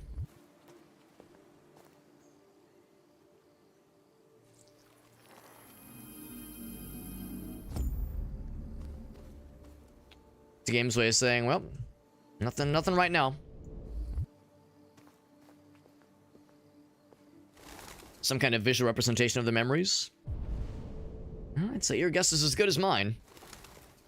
Yeah, we've seen that before. It's like when two androids have like a connection, some kind of like connecting point. Sometimes, yeah, you get that like, not quite Terminator, but yeah, it's like there's like a discoloration that happens as the limbs connect, as like as the extremities or the hands at least connect. I'm not exactly sure what that signifies, but if the implication is that it's like some kind of, yeah, like I'm not sure if like it's truly the materials changing physically, like a property change, or if it's just a visual thing indicating some kind of connection, some kind of like transfer of data. Hard to say.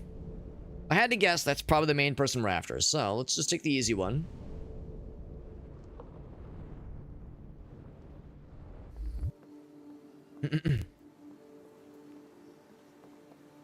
But I really do like that idea of there have been other Connors before us and perhaps others after us.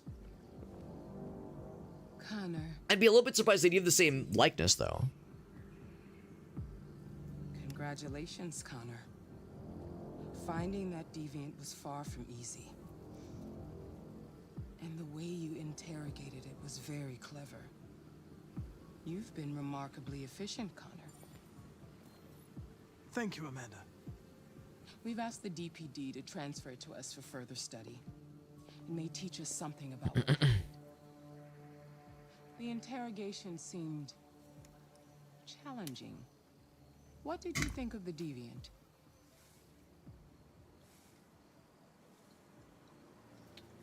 Traumatized sounds like the right word for it. After being abused by its owner, as if its original program had been completely replaced by new instructions. This Lieutenant Anderson has been officially assigned to the deviancy case. What do you make of him?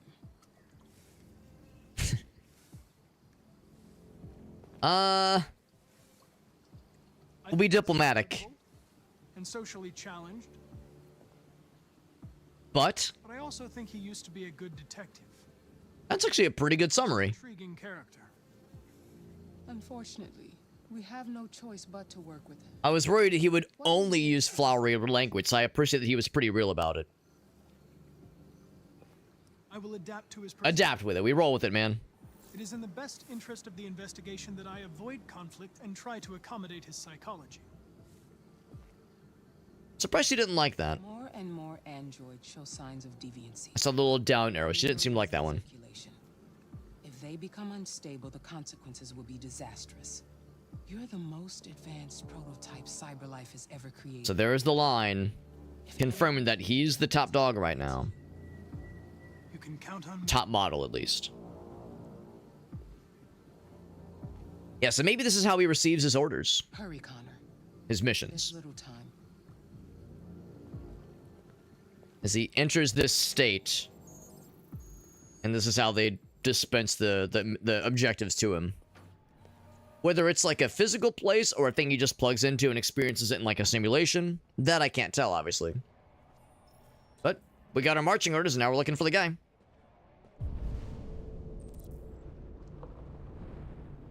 Yeah, like Meerkat said, yeah, the idea is that this game doesn't do... Well, we assume at least that there's no flashbacks. We're going in a linear fashion. Now, some things are probably happening in parallel. You know, we're probably... Like, the things that are happening with Connor are probably happening more or less in parallel with Kara's story and also with Marcus's story. Is it the robot foreskin? One can only hope. One can only hope. Can I help you? I'm here to see Lieutenant Anderson. Do you have authorization? Yes. Yeah, it's like transferring in. Yeah, that's my exact thought too, Aleph. It's like some kind of way of transferring stuff. without, like, not wirelessly like that, obviously. Like, that was a wireless transmission. But there's some kind of, like, proximity transmission they can also do that involves the little hand goop. You might...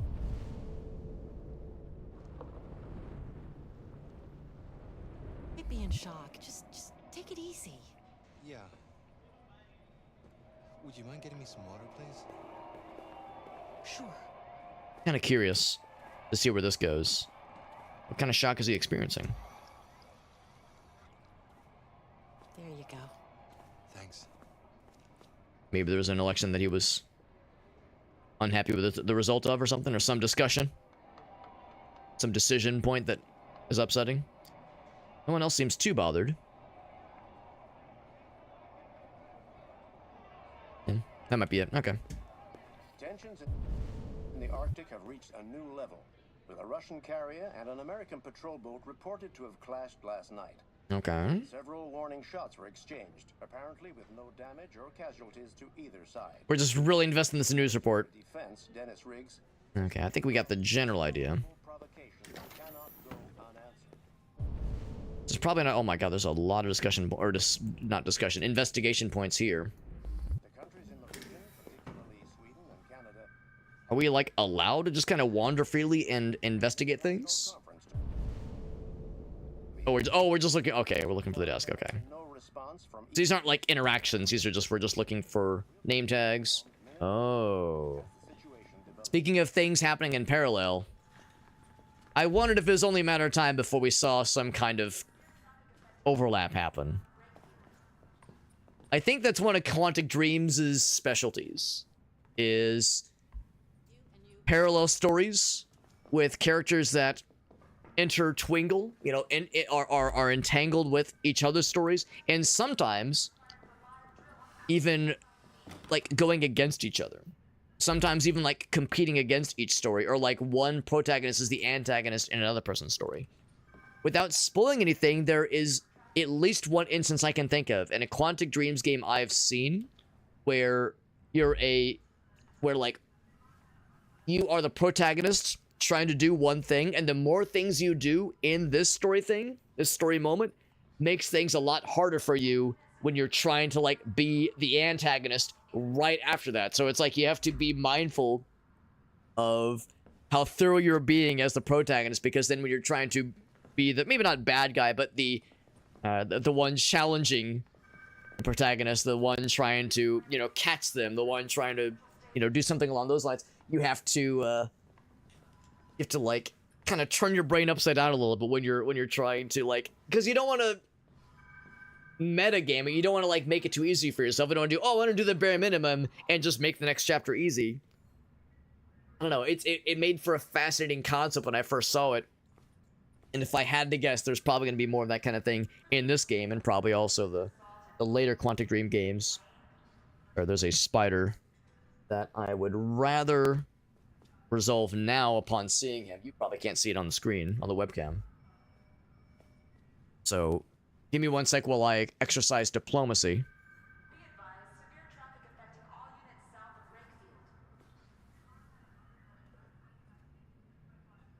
Diplomacy exercise, we're good. I escorted him over that way. An 800 model? Is that what this guy is? What Connor is?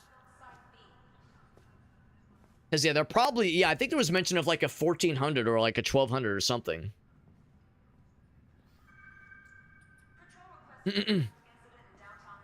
Oh, I'm sorry, Will. That's crappy, man. That's a crappy situation to be in. And, like, the more stressed out you get about it, the more awful it feels. I'm sorry, dude. I mean, I'm happy to have you, but as always, you know my policy. If you need to take care of business, I totally get it. Sometimes the new models, right? Yeah, it's tricky. It's tricky sometimes. Yeah, when we had the connection, did I just get laid? I thought that when we did like the hand exchange thing with Kara's chapter.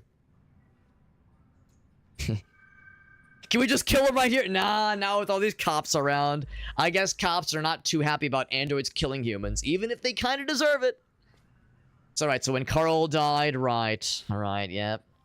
Let's take a look. I did see, yeah, the low approval ratings. Yeah. At least approval ratings for... Well, hold on. Yeah, was that for us or for the president? Yeah, the president, yeah. Oh, you're saying what are we at? You meant, like, the current administration. Yeah, well... not much better. Not much better. Fatal cardiac event. Stressful situation. Right, right. Yeah.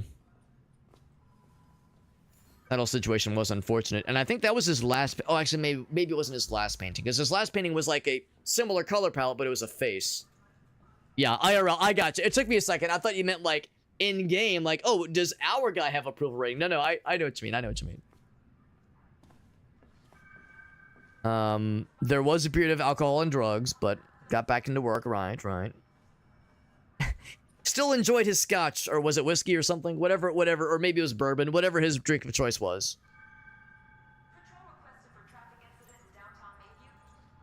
Hold on, what was that last bit? What was that last line? A collection of his paintings will be auctioned by the estate. Of course it will. Of course it will, yeah. Not a huge surprise there. And of course, we saw the news report as we were walking in. Global population 10 billion. Oof. I mean, I don't doubt it. I don't doubt it. That's where things are probably headed eventually. Not sure if the timeline will be exactly by this point, but it does track.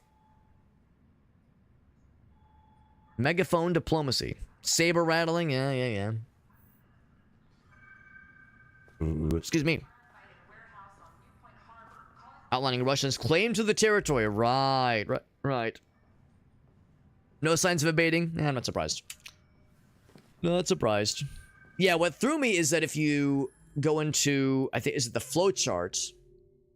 It was, yeah, this was what threw me, because I see there's like the public opinion skeptical. I thought maybe that's a meerkat meant that there was like a way to get that quantified. And I was like, oh man, I wonder what that is. But no, yeah, I'm picking up what he's putting down. As far as other interaction points of some way. Now, I guess we could just ask somebody. Actually, I'm kind of curious. I'm looking for Lieutenant Anderson's desk. It's that desk right there. And she herself is an android as well. Was it the one with no label? Because there was one with no label.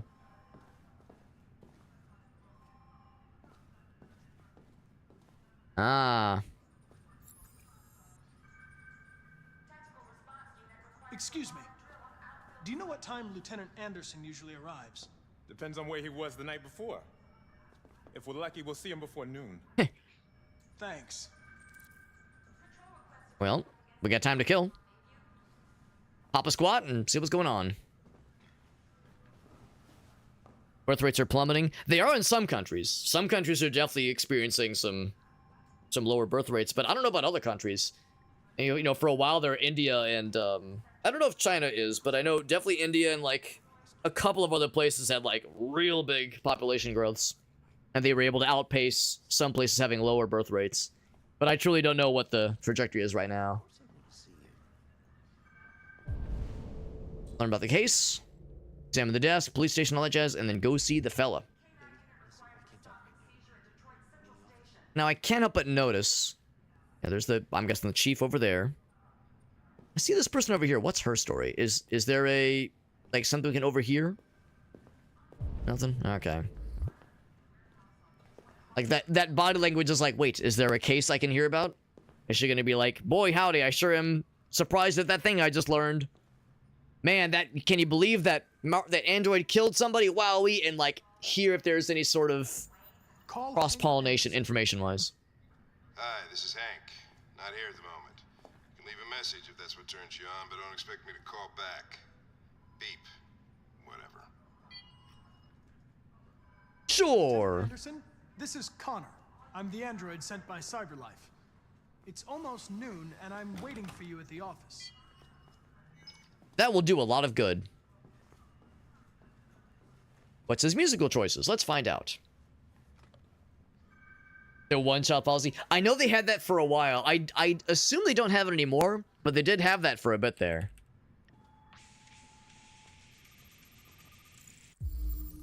I wonder how long that was instilled. I know it definitely had some downstream effects. But it might have been long ago enough where it's not as pronounced now, but I really don't know. Let's see what we got here. Lots of clues to analyze. Let me talk about the donuts. I want to talk about the donuts. What is taste in donuts? I mean, not exactly health conscious. It's 2 now? Really? I'm surprised there's still limits. I assumed there weren't. I assumed that was done away, but goes to show what I know, man. Oh, well, at least there was an attempt to get into, oh, what is it? Is the term bonsai tree, is that the term for it? It looks a little bit neglected, so kind of flies in the face of what we saw with what was her name? Amanda in the garden, where she was tending to her plants in her garden very well. His garden could use more tending. Yep, traces of caffeine. Yeah, it's gone a little cold. Yep.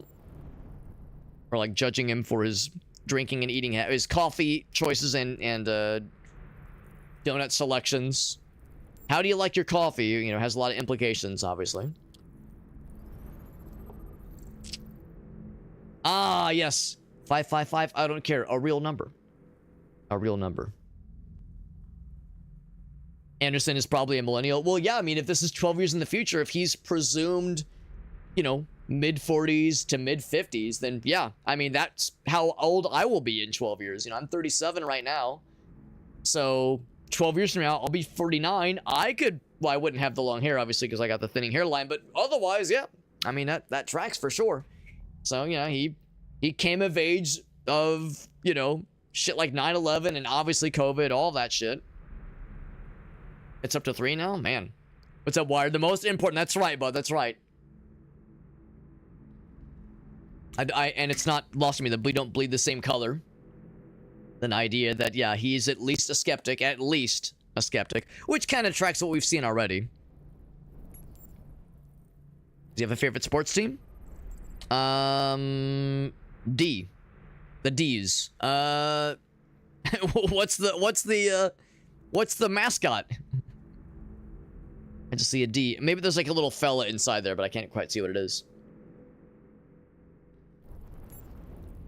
I was hoping there'd be like a comment on like the flavor of the donuts. It's like, ah, you like the classic sparkle, not a glazed man, huh? What about the Long Johns? Jimmy's Bar. Maybe that's where we're going next. We know he has certain bars he likes to frequent. He's got a doggy. That's cute. Now, the question is, what's the doggy's name, and can I pet him? Or her?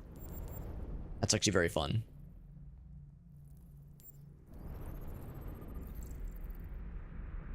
$2027. That's next year. Red Ice Network dismantle. I think we'd heard mention of Red Ice. Oh, right. Red Ice, that's the drug. That's the drug. A good guy, real police. Not sure, not seen since 2019. Owes me $50, asshole, nice girl. Okay, well, there's like some positive. I mean, there's some negatives, but there's some positives. We'll take the good and the bad. Is it an imbalance problem? Yeah. There is human trafficking. Yeah. I know Russia has something similar where there's a weird imbalance in some regions, at least, where there's like a lot of women and not as many men. I shouldn't say a lot of women, but definitely like instead of it being 50-50, it's like 60-40. And that is at least actually, let me see it this way. I don't know if it's as bad as it is now, but I think there was a time where there was a fairly large disparity, and that's part of where there's the whole stereotype. And of course it's a stereotype, so don't take this as saying like this is how it is, but there is like the whole notion of like a Russian mail order bride. I think that's where that concept came from. I don't think it was ever very common. I don't think it was a widespread thing, but that's where that joke emanated from, was that idea is like, oh wow, there are some regions in Russia where, yeah, there's not as many dudes as there are women. So as a result, some enterprising individuals have tried to make a thing out of it. And all the implications that entails. Yeah, COVID, exactly, yeah. I mean, and that's the thing. Like, imagine how awful things were with 9/11 and the ensuing years with that, how bad COVID went and still is, how bad things are right now. So you can probably presume years 2027 to 2038 probably weren't exactly a walk in the park. And also, he's a cop, so, you know, generally, if you're a cop, you're probably dealing with stuff that is not always going to be a good time. So that's a great way to get grizzled real quick.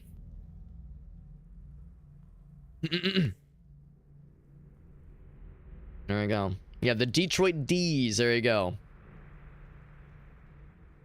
There's like the stereotypes that, well, well, I don't know about that one, but I do know that like there's that like somewhat of a reasoning and like where that like concept came from, where that, again, it's mostly used as a joke. It's usually like a punching you know, like a punchline in, you know, Aqua Teen Hunger Force had an episode about it, and I guess it's like not a thing that gets joked about as much nowadays, but like in the 90s and 2000s was a punchline you'd hear sometimes, and I think that's where it came from.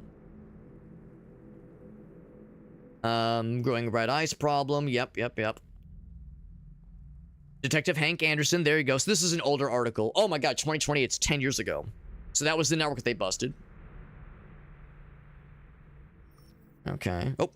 Oh, mouse wheel. Cool. There will be a doggy. That's exciting. That's exciting. Oh, the microphone is... Oh, thanks for letting me know, Meerkat. Is anybody else hearing it? The microphone being a little bit poppy?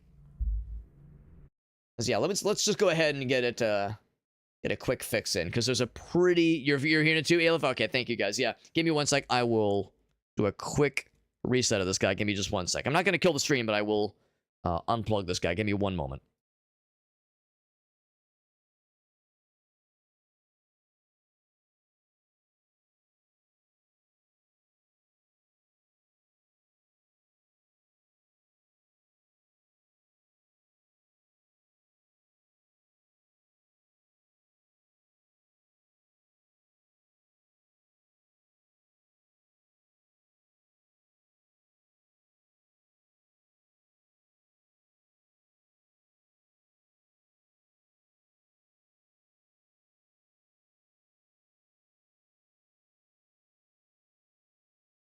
And testing. Hopefully it's a little bit better now. That's my usual fix. The old unplug it, plug it back in. The classic. A classic fix. Listen, I am 30 to 40 years old right now, and I don't have time for this, or I don't need this. I know that line, yeah, from Aqua Teen Hunger Force. I can't remember why Shake says it, but I know Shake says that line. I think it's when he's trying to raise Mr. Shake, the small little fella, the small... diminutive Shake that has the boombox attached to his side. I'm not an unk yet. I'm an unk. I don't know what the term is. There should be a term for this. If you're an uncle for all of your siblings, every single one of my siblings has children except me. I'm the fucked up one. I'm the fucked up one. I'm the weirdo. Future's now, old man. That's the thing. You don't have to be an uncle to be unk. That much I do know. We got Grandmaster. There you go. Good question. Good question. I guess I hadn't thought about it before. Now, if the moon is saying something to me, I was saying the other day, I did wear my Majora's Mask t-shirt the other day. So if I'm hearing the moon whisper things to me, I would think to myself, I need to be playing fewer video games. I need to put the Majora's Mask down, because I might be having the Majora's Mask derangement syndrome. Syndrome? Same thing. Let's get back to it. Thanks for being here, by the way, guys. I know it's getting pretty late, but we'll probably go another half an hour, then we'll wrap it up in a little bit here. So we're reading more about Anderson's glory days. Now, of course, that first big break happened in 2020. Wait, no, the big one was like, what was it? The date for that one big article, I thought it was like 2027 or 2000. Like it was something that made me say, oh, that's next year. But maybe I'm getting my wires crossed. Oh, I think it was this one. It says August 2029, but up above it says February 2028. Maybe that's when he like saved the article. Oh, I see it. I'm reading the wrong line. That's the next year. There we go. There we go. So he got promoted. Long overdue because he's been doing a great job. Yeah. Rising through the ranks. So these are the glory days. And then a few years after that, He had a huge bust, and it was great. So he definitely like did great work, and had like some time where he was, you know, really a rising star, a decorated officer for sure. But something happened. Good to see you again, Lieutenant. Maybe some traumatic event. Hank, Fuck some shit up for him. office. Yeah, you're exactly right, Meerkat. Yeah.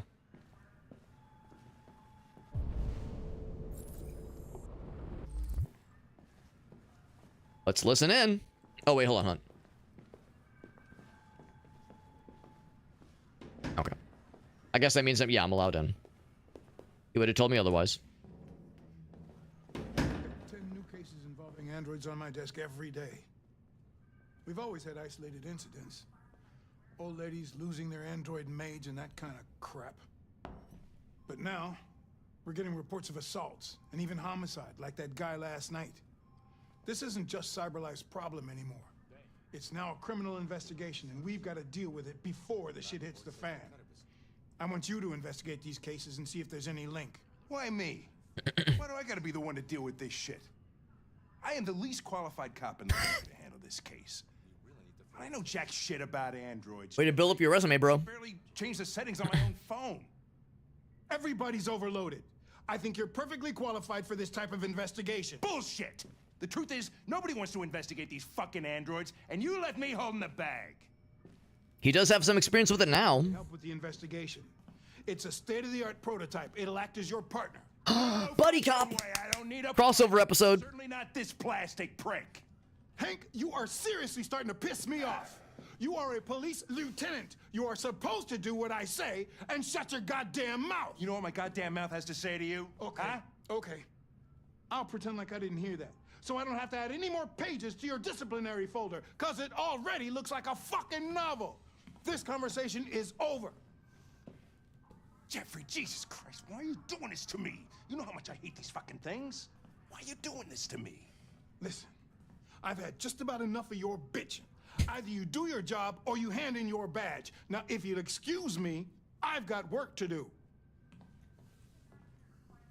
That's how me and my boss talk too all the time, you know. That's just how we do it, you know. Just a couple of boys having a tussle. Just how it is.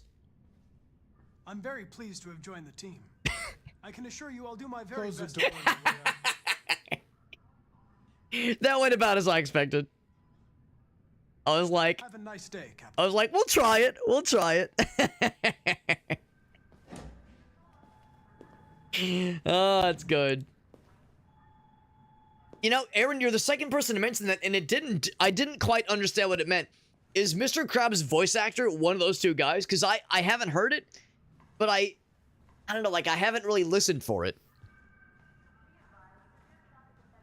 Clancy Brown, is that the guy's name? Yo, what's up, Jimsing? Asks if I'm dumb. Okay, that actually is a legit rapport. Yeah, if you're able to be like, hey, you're a fucking dumbass, like, that's actually legit. Let's be pragmatic. Listen, always a good approach. you don't like me. Let's see this in a constructive manner. We have to work together. We'll both have to make an effort. Partners. As partners, it would be great to get to know each other better. Ooh, he's not gonna like that.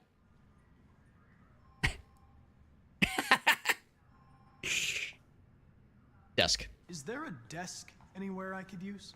No one's using that one. Yeah. No nameplate on it. Clancy Brown. I didn't know. Yeah, I don't know the name, and I honestly, I don't think I hear it.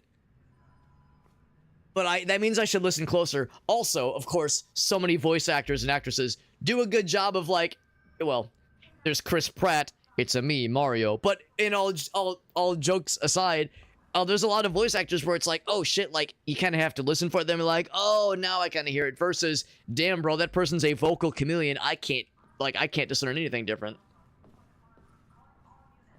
We get to sit next to our partner. We get to be buddies. Lab report says they cut it with something. Yeah, ask anything new today? Exactly. We know he loves basketball. Nice. The anti-androids one's probably the big one. Start simple. Detroit Gears fan, right? The Gears. Denton Carter scored 53% of his shots from the three-point line yesterday. That's how humans talk about sports. That's what I was watching at the bar last night.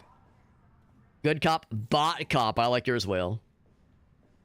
All right, so that can actually... Our choices can diminish things.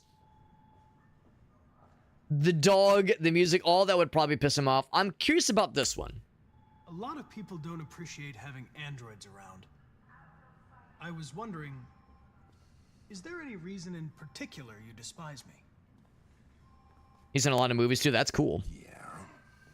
Did not know that. There is one.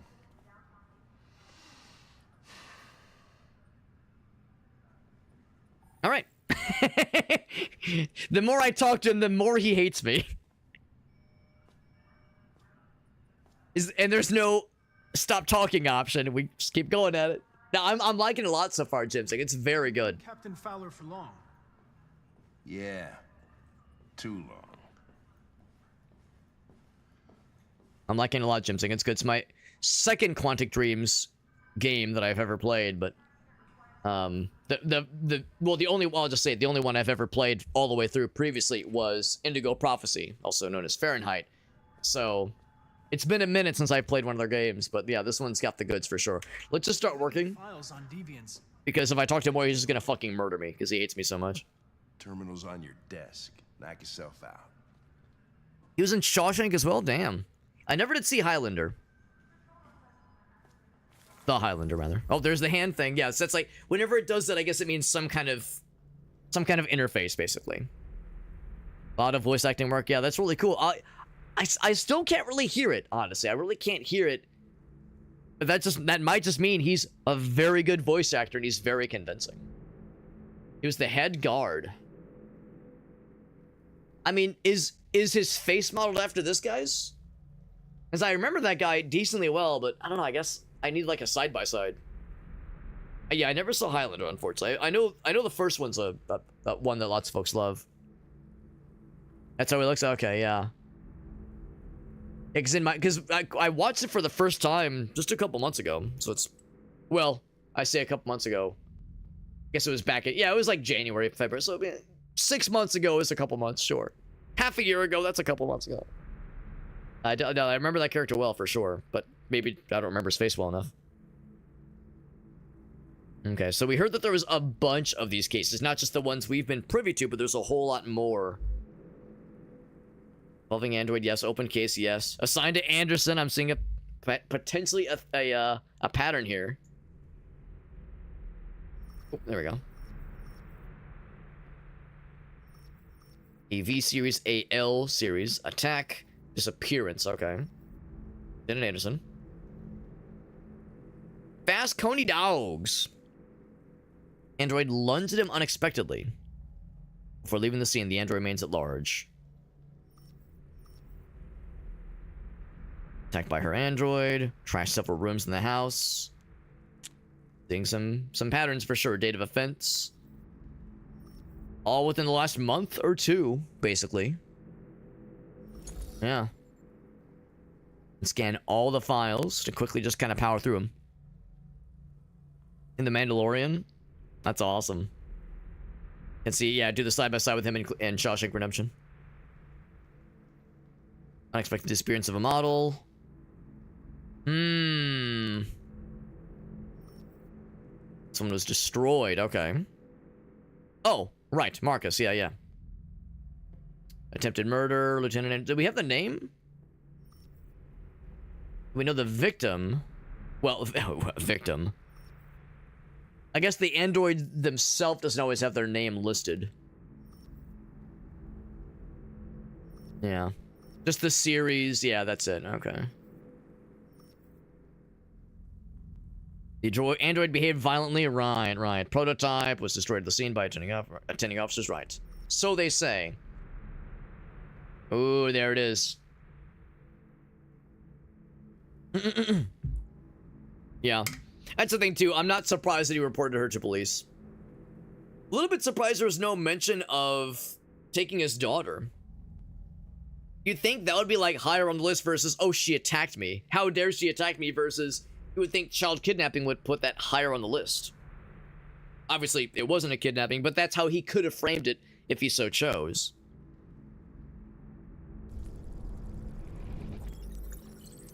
A whole bunch of them to scan. 243 files. First dates back 9 months.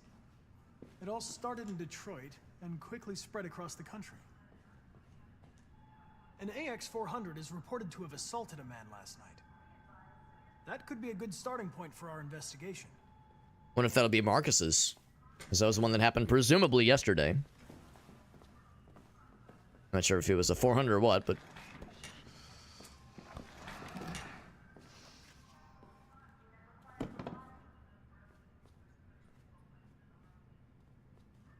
We'll be professional about this. Didn't ask for this investigation, Lieutenant. But I'm sure you're a professional. Why don't you go fuck yourself? I'm an android. I don't have that kind of upgrade. You need to pay extra for that kind of model, sir. Determined. I've been assigned this mission, Lieutenant. I didn't come here to wait until you feel like working. Listen, asshole. Still neutral. Throw the lot of you in a dumpster and set a match to it. So stop pissing me off. Or things are gonna get nasty. Lieutenant? Right now, things are positive. Sorry to disturb you.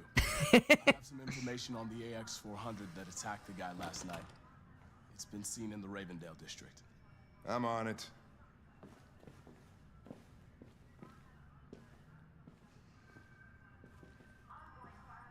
Kara's the phone. Oh, okay. Yeah, you're right. That would be referring to the Kara one then, because they said last night, and I guess Marcus's was at nighttime too. But yeah, I think you're right. I think that's more of Kara's specifically. I'm kind of surprised that there were two options there. Maybe Hank got a lead as one, and like, like how Hank is mad. The implication that Hank is mad is just like a guarantee. Like that happens no matter how you slice it. And if I had to guess, yeah, no matter how you slice it. So the implication, no matter how you slice it, Hank's gonna get pissed off. You can't avoid that. He's gonna get pissed off no matter how you slice it. But then what questions after gets mad? I guess that's the thing. There was the other option that said resign the case. I wonder if it would actually let you. Yeah, the social cues. Well, that's the thing too. I think no matter how, I potentially if there was other options we could try. I like to think I picked the ones that were probably the least likely to piss him off. But that's the thing too. He's such a hair trigger. There's just no way to not piss him off. I think our guy did as well as he could, all things considered. Yeah, when you've got someone who is just like, just predispositioned. I'm not sure if that's the right word for it, if that's a term, but like if there is a preset disposition against this person or this entity, it's like, dude, there's no way to bridge that gap, at least initially. These things, they take time, of course. Meerkat raises an interesting point. What if he's intentionally not mentioning Alice? What if there were previous mentions of child abuse in his case in the past? What if he has some kind of history that's in their books that says, oh hey, this is not the first time she's run away from him because he's such a piece of shit, and we know about this. So he's like trying to play just the aggression angle because maybe he's played the child abduction, child's been taken away from me. Or what if he doesn't even have custody of her to begin with, and her mother has custody, and somehow there's some kind of, I don't know, like, I think Meerkat might be onto something. That might be a tell, some kind of knowing, like, it wasn't an omission, that was a strategic choice. Was the trafficking drugs? I know there was for the dude that got stabbed 1 billion times. I think you might be right. I think there might have been some mention of that with Todd. I don't remember, but I think you might be onto something. There might have been a mention of that would not surprise me.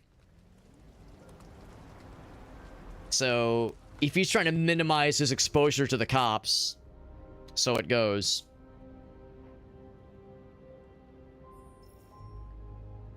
Oh, I misread Ayla's comment. I thought he said, like, the dude was so bad. No, he says, I'm bad at it. I don't know, man. I mean, I try to pick what seems reasonable, but yeah, I think for some of these, it's a tough one. It's a real tough one. I mean, I definitely wasn't going to do the confrontational one. I wasn't going to do the one that was going to quit the job, so it's like, well, you do what you can. Mom disappeared without a trace. Allegedly. Oh shit, I didn't realize that was a time limit one. Okay, well, we're standing up.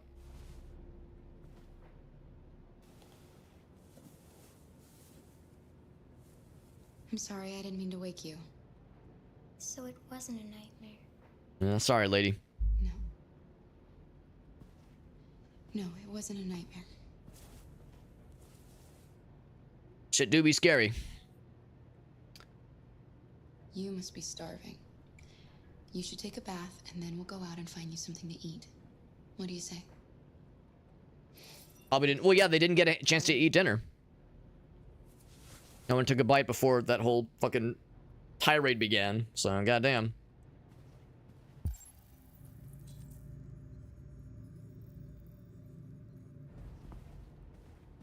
That looks like a thing we could read. Although, maybe we already read that one? Cartoons! Hold on, I haven't seen this one.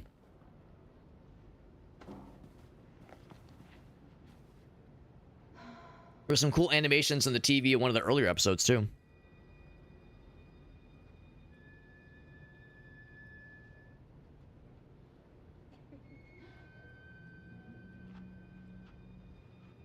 My first knee-jerk reaction upon seeing when it first started was, oh, is it Avatar Last Airbender? But no, it's unrelated.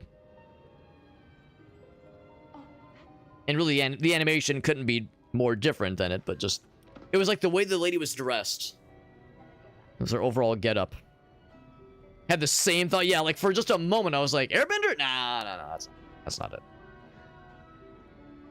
However, perhaps it is prophetic.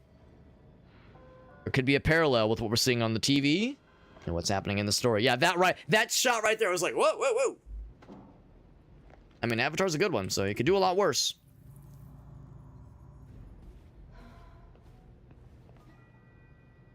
Now, I do want to see if there's an option to go back and read the thingy on the tablet, just because I do want to... Folks advised earlier that I read those whenever there's an option for it.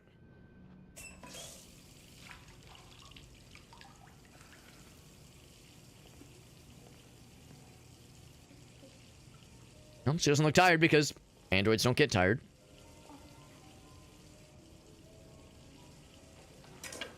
Oh. We cutting our hair? Well, I mean, if we want to change our appearance. This might shock you, dear viewer, but I don't have a lot of experience with cutting women's hair. I don't exactly know what I'm doing, but maybe she does. Convenient there were just clippers just sitting on that... like next to that counter there. A little bit unexpected. I wondered that too.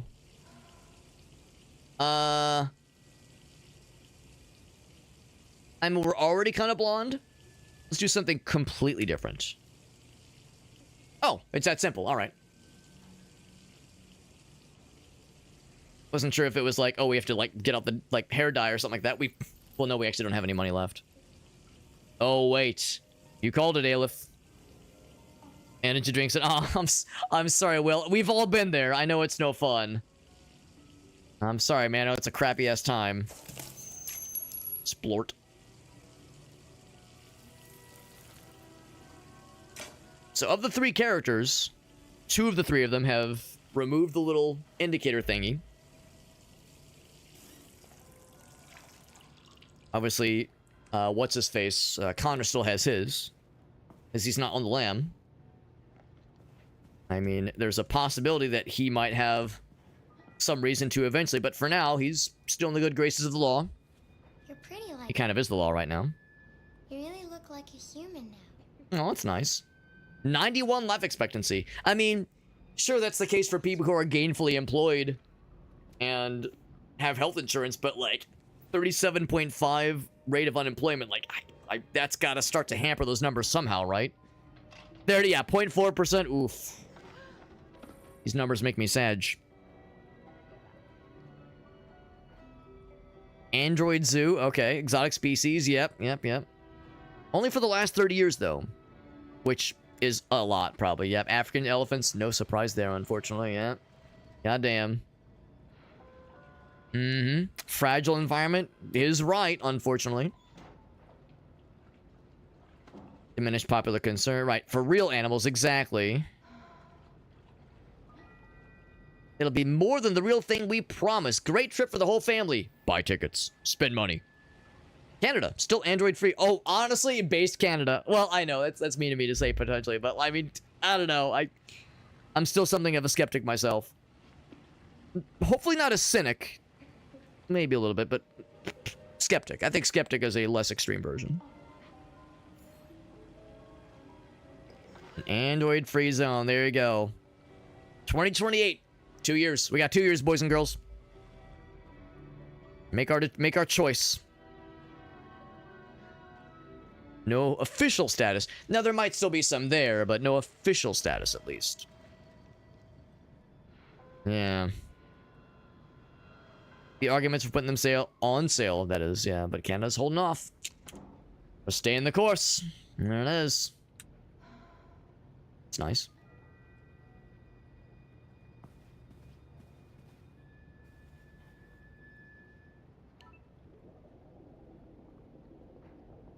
It's neat. Boston Marathon? Yeah. Such a sitting. I was thinking maybe local news. There we go. Thanks, Michael. I'm joined by Corktown resident Todd Williams, who was violently attacked by his AX400 around 11 p.m. last night. Todd, can you tell us what happened? I was having dinner. I was minding my own business. Damn thing jumped on me. That's exactly what happened. Myself, but it went crazy. I thought it was gonna kill me. Public opinion goes down. There it is. Ran away. Thank you, Todd. Disturbing news for Android owners everywhere. Police have launched a search to find the android. So she learned she's at large. Good thing she changed her appearance. That's smart. The loading bar thing? Yeah, if that's the... Oh, okay. She heard the whole thing. He's the one who tried to hurt us.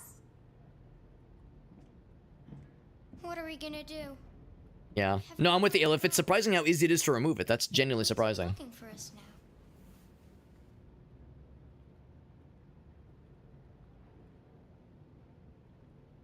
Contact Android. It's true we can't stay here because we can't afford it, obviously. I'm curious about her other family. Do you have any family? Anyone who could help us? No.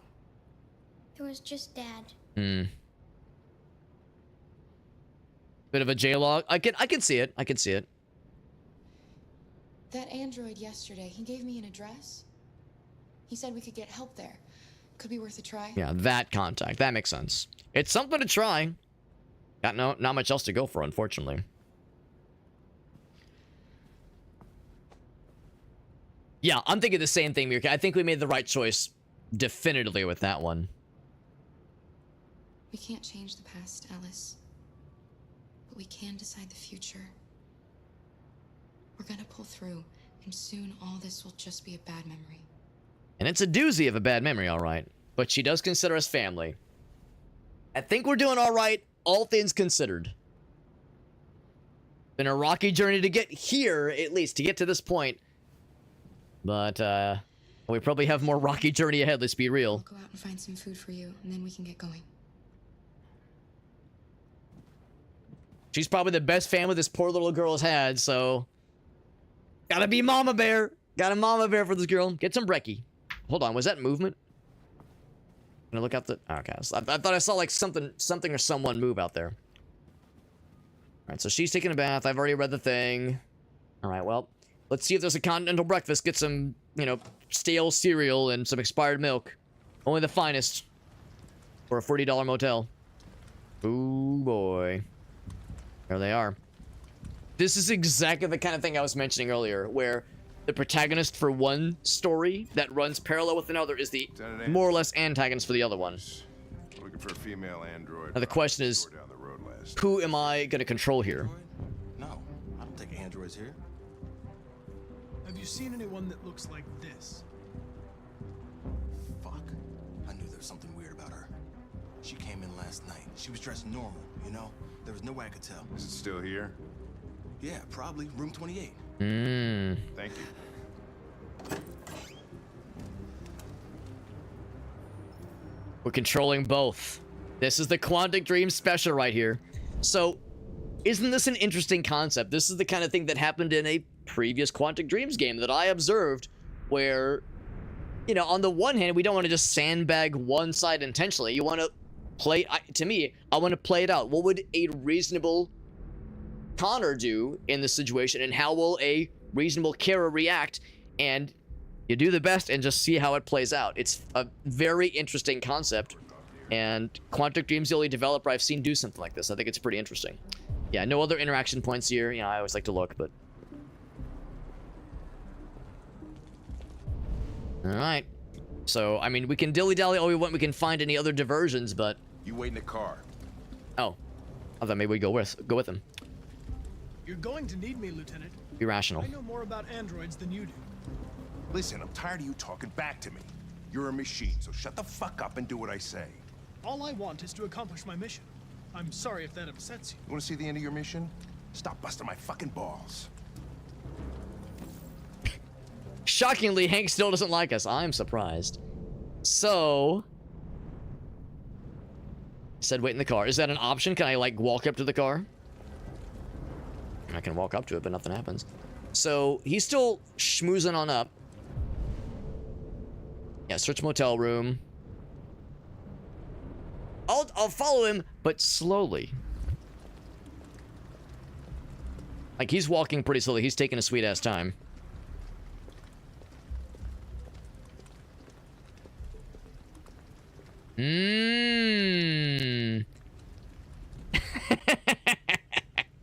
Huh. That was kind of weird. I love the like the Garfield one where the guy is like, he's looking at the door. It has like a sign that says Garfield, do not enter. And he looks at it, he goes, huh, wonder who that sign's for. That sign won't stop me because I don't know how to read. He's gonna kick the door in. Is that what he's doing? So again, to play it off as Connor would, he would go to investigate that. He'd be like, that was kind of weird. Because yeah, there's 2 interaction points.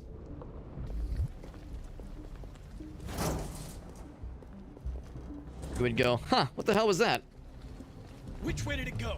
That way. They're headed for the train station. Are we gonna T-1000 this shit? T-1000, or is it 1000 or 2000? You know, the bad guy in Terminator 2. He was dressed as a cop, I'm just saying. Yeah, are there other, I guess I didn't even look for other interaction points. They're over there. Alright. Cats, Deviant, Android, beep boop. Yeah, T-1000, that's the one, yeah. Got the Android super speed. Oh. Don't shoot, we need it alive.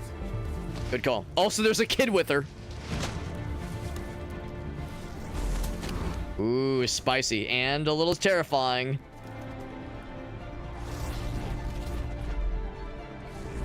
Are they gonna make me do this? Timing Frogger puzzle? Oh, fuck. That's insane. Oh, you're gonna make me do this? Yep. The idea that there was an option to let me fucking get her run over, like, no fucking way, bro. This is stressful. Yeep. Hey, where are you going? I can't let them get away. They won't. They'll never make it to the other side. I can't take that chance. Now you will get your... We also don't want them to get run over. Do not go after him, Connor. That's an order. Fine.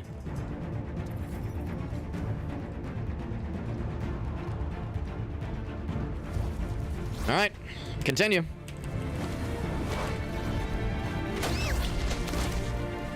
That's right. I gotta keep clicking it then. Try that again. Whoop. There we go. It was weird. I thought I had clicked it all the way, but there was that one little like blip there.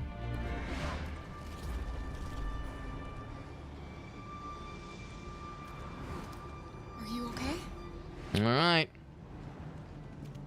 Why wasn't the cop running? I think he's like so out of shape he was trying. Oh, you meant the cop who was like, they went that way. Yeah. Yeah, he said, not my job, not my circus, not my monkeys.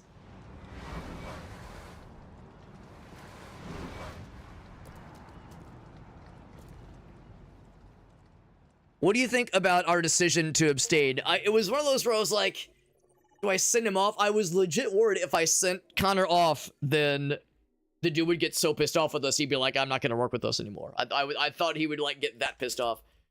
Because I didn't want to sandbag. I didn't want to be like, oh, I'm going to go easy on myself. Reach the other side. Yeah, presumably, well, I'm guessing along with that oh, there we go. Connor obeys the orders. And I guess, yeah, there's a whole lot of diverging paths here. I guess one of them is Carrie and Alice reach the other side, and so did Connor. It's just weird to me that it doesn't say only Carrie and Alice. Maybe that's the thing, though. It's just like, it would specify who reached the other side and who didn't. Or rather, it would only specify who reached the other side. So it's like crossing the street in some major cities, dude. I mean, that's, of course, like an interstate where they're flying by at, like, who knows, 60, 70, 80 miles per hour sometimes, at least. And, of course, let's be real. Some of these are going to be like, oh, yes, they're at the highway. Somebody or multiple individuals get run over. Oh, man. Scary shit. So, if we would have gone a completely different route, oh, my God, look at all these ways this could have gone. Wowee. Well, actually, there's something even... Oh, I see. Morning in motel, and also morning in the car, morning in the abandoned building. I see what they're getting at. That explains all of those divergent paths. It's actually kind of cool that it's all contained within the same overall chapter. Yeah, checks the door versus checks the room, which, let's be real, probably would have eventually led to the same discovery. It might have slightly changed the way, like, the timeline in which they were discovered. So, like, maybe if we would have gone to the upstairs room, we would have seen them bolt and would have been further behind them when we began the chase. But it overall wouldn't have ended up with Connor pursuing Kara. Yeah. No, it was the part where he was like, that's an order. That's where in my mind I was like, shit, man, like, this might be a boundary I shouldn't cross. And also, potentially, he might not let himself cross. We know that by this point, Kara and Marcus have reached that, like, more or less free will point where they can disobey orders and, like, stand up for themselves. I don't know if we've seen indication that Connor has that. He's the most advanced model to date, but yeah, I don't know. I figure there will be a time to challenge that eventually. Yeah, I wonder, like, because that's the thing. His mission is to assist in these cases, not necessarily be at Hank's beck and call. So he might not necessarily accept Hank's orders as the end-all be-all. Yeah, they went that way. That is kind of funny. I'm with you. That was a little bit immersion roughening. You know, it didn't break the immersion or even damage it, but it made it a little bit weird. Several sources report it made it a little bit wonky. Detroit police with a prototype detective android. Although police assistant androids have existed for several years now, this would be yeah. the case of an android being Nice coat. to play an active role in criminal investigations. You think they can tell? I'm sure they can tell.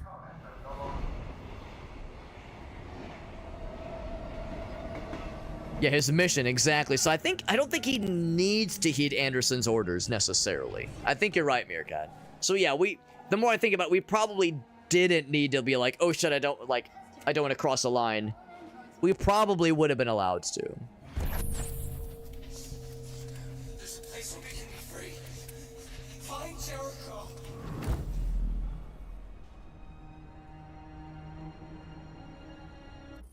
As much as I'd like to keep going, it is getting pretty late. And of course, it's Sunday, so you know where this is going. Any unsaved progress, we know the game does autosave pretty frequently, pretty generously.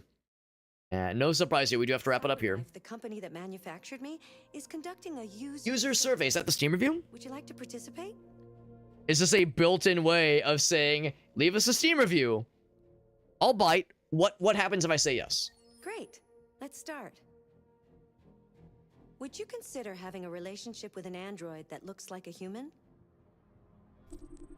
Okay, well, here's the thing. So I'm married, so of course my answer is no. Should I answer this as I am now, or should I answer it as a hypothetical?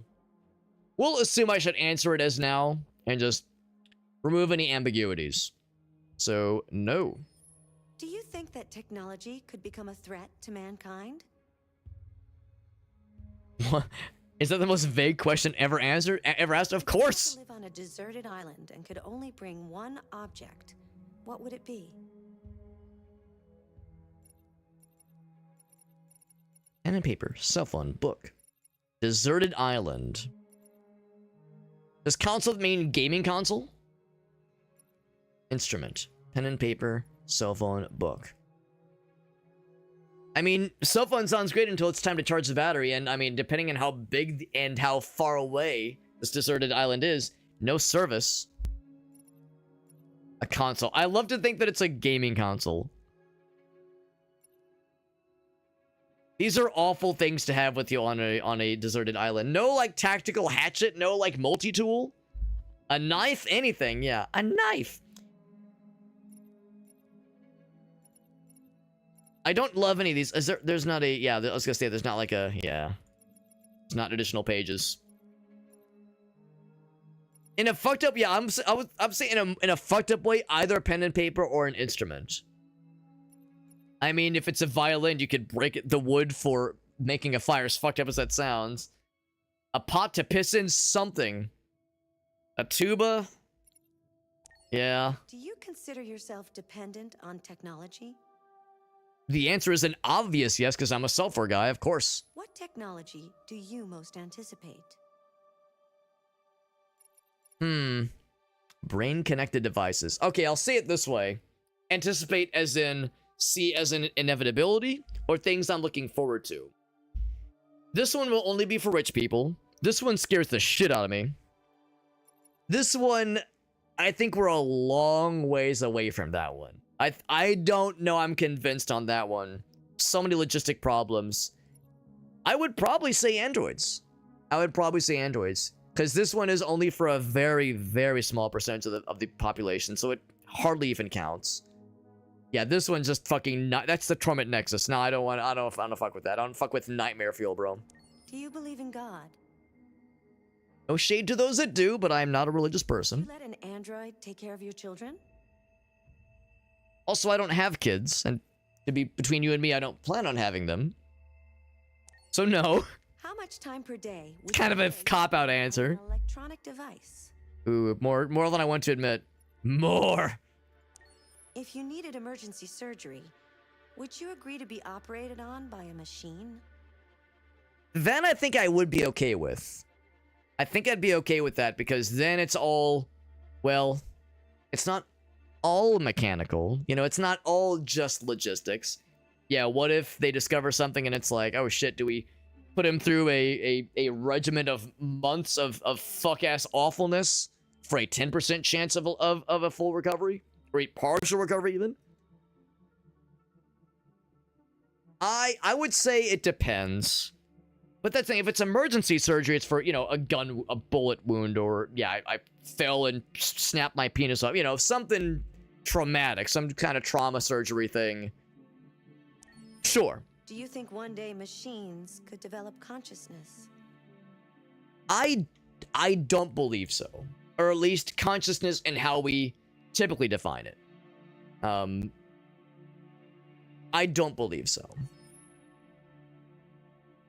I don't believe so. I don't, and it's not to say that if you think the answer is yes, I think you're dumb, or I think you're wrong. It's just like, thinking about it, like, you could make the argument that says, well, a human brain is basically just a really good-ass calculator that can do a lot of shit real quick. What if we made a calculator that could do what the brain does? But I just don't know, man. I just don't know if I see it. One day is such a wide range, yeah, and will humanity live long enough to invent such a thing? I'm not sure I'm convinced it's feasible. And also, if it is feasible, would it be reproducible, or is it just a one-time thing? Like, can it be mass-produced to the scale that we see in this game, or even, like, something 1/100th up to the scale we see in this game? Even then, I just don't know I'm convinced. I don't think it'd be feasible and, like, producible. Like, manufacturable, basically. Maybe 500 years? Maybe? I mean, you know, none of us would have ever guessed 500 years ago that this is where we would be, so it is kind of hard to say. Like, maybe eventually. I just think about all the hurdles to make it be, like, you know, a thing that can be done versus having it be, like, sustainable, basically. Map every neuron, digitize it. Yeah, I mean, I can't say that I can't say definitively no way. You know, I definitely can't say that. But I have a hard time seeing it. I'm a little bit surprised by some of these answers. Well, at least by this first one. The world's answers.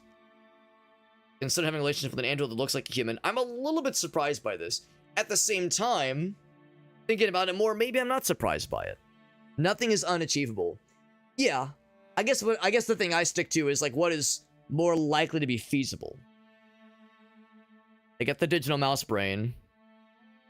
Every single neuron is a real rat brain, yeah. I didn't know that, but I don't doubt it necessarily. I definitely don't doubt it.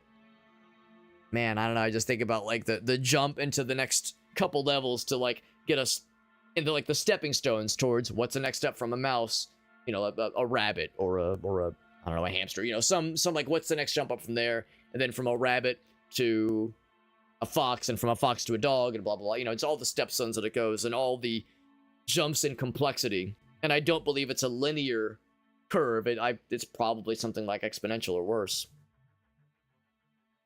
But yeah, relationship with the android. No, I'm a little bit surprised that there's that much of a disparity. I guess you could kind of lump these two together in some ways. Well, or maybe just split them down the middle, because don't know probably could go either way. But yeah, that's a little surprising, such a high number. They're doing a human, or they're working on it at least, probably. I'm not terribly surprised by that necessarily. Thing about the yes answers that, you know, there is what we all know about the loneliness epidemic, you know,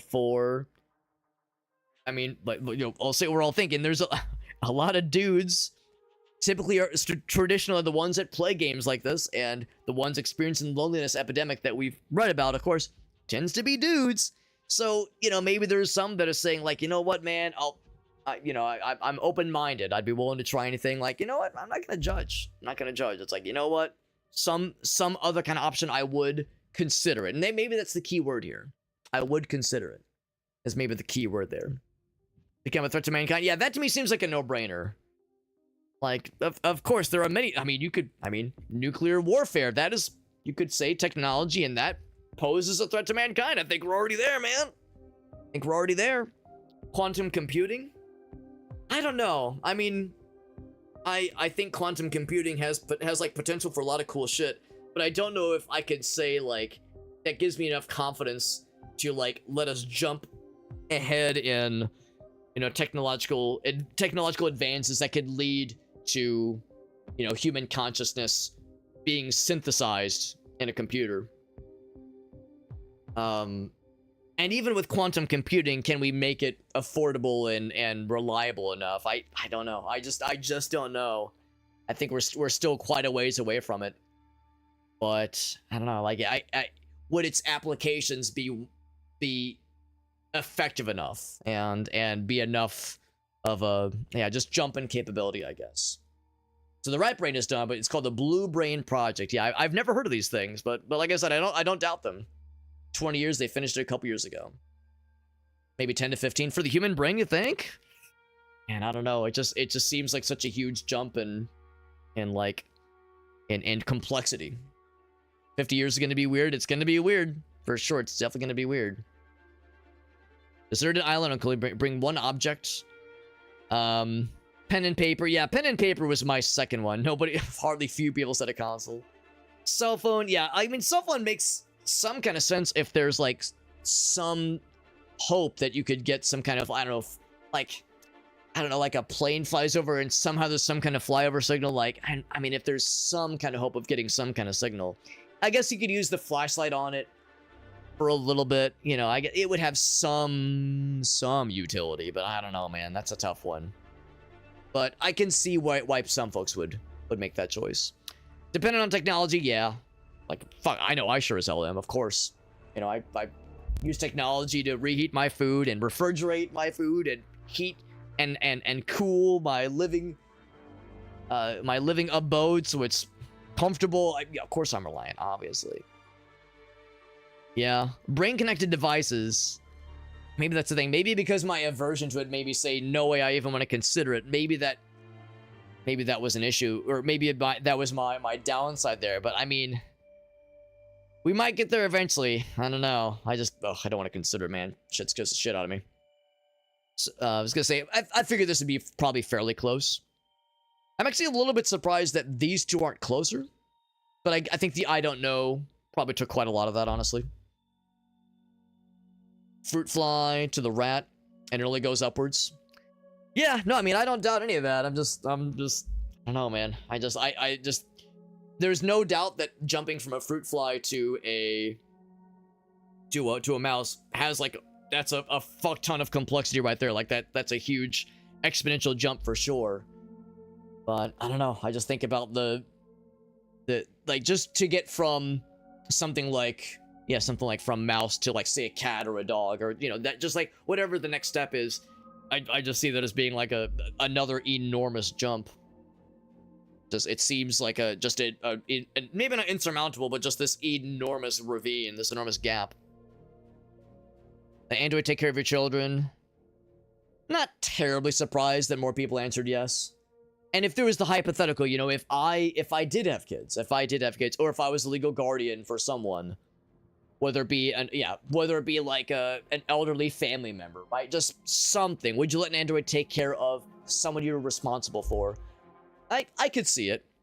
Now, this one is, would you consider letting an android? If it was, would you consider letting an android, I would have said yes. But if it was a definitive yes or no, you know, gun to my head, I would say no. The way it's phrased right now. But yeah, it's like I could see other ways where you could kind of formulate this one. From fly to rat is bigger than rat to human. It very well might be. It very well might be. Like, as I think of it, it seems a lot larger. But I mean, yeah, I mean, it's definitely a territory I don't know shit about. I never even heard about this project, but yeah, I wouldn't disagree that it's certainly possible. 10 to 15 until it's mapped, but not necessarily that the project is done necessarily. Gotcha. Yeah, the fly brain mapping, but it's gotten to the point where that it's the rat already. Yeah. That was 2 years ago, right? Yeah, 2024. Electronic device. I was gonna say, yeah, probably most people are more. And of course, this is not like survey for all of humankind. This is survey for people that play this game, which is, you know, a lot of people play this game, but still a relatively small cross section of humanity, generally speaking. Not terribly surprised this is majority yes. And that there's some no's and some I don't knows. To develop consciousness. A little surprised that it's such a high number. I kind of figured it would be higher. I kind of figured it'd be a bigger answer of yes. And maybe I'm thinking about less about like, will humanity get there versus could it be done? And maybe that's the framing that it should be considered. Could it be done versus will we see it? Will humanity see it? Even there, though, just the question of how do you define consciousness? It's a fascinating one. Is that an extra? New. This is the survey extra section. As you soundtrack, said, videos. You'll unlock all kinds of content that you Content, the C word, my favorite. I'm a creator of that. Of course I love it. It's getting late. Let's go ahead and wrap it up for the night, my friends. It is getting a late one, but a fun one. So they built the brain, but they still... Okay, so it's not done. I got you. Will they take my job? I mean, I don't think any job is safe from having some sort of impact, negative or otherwise.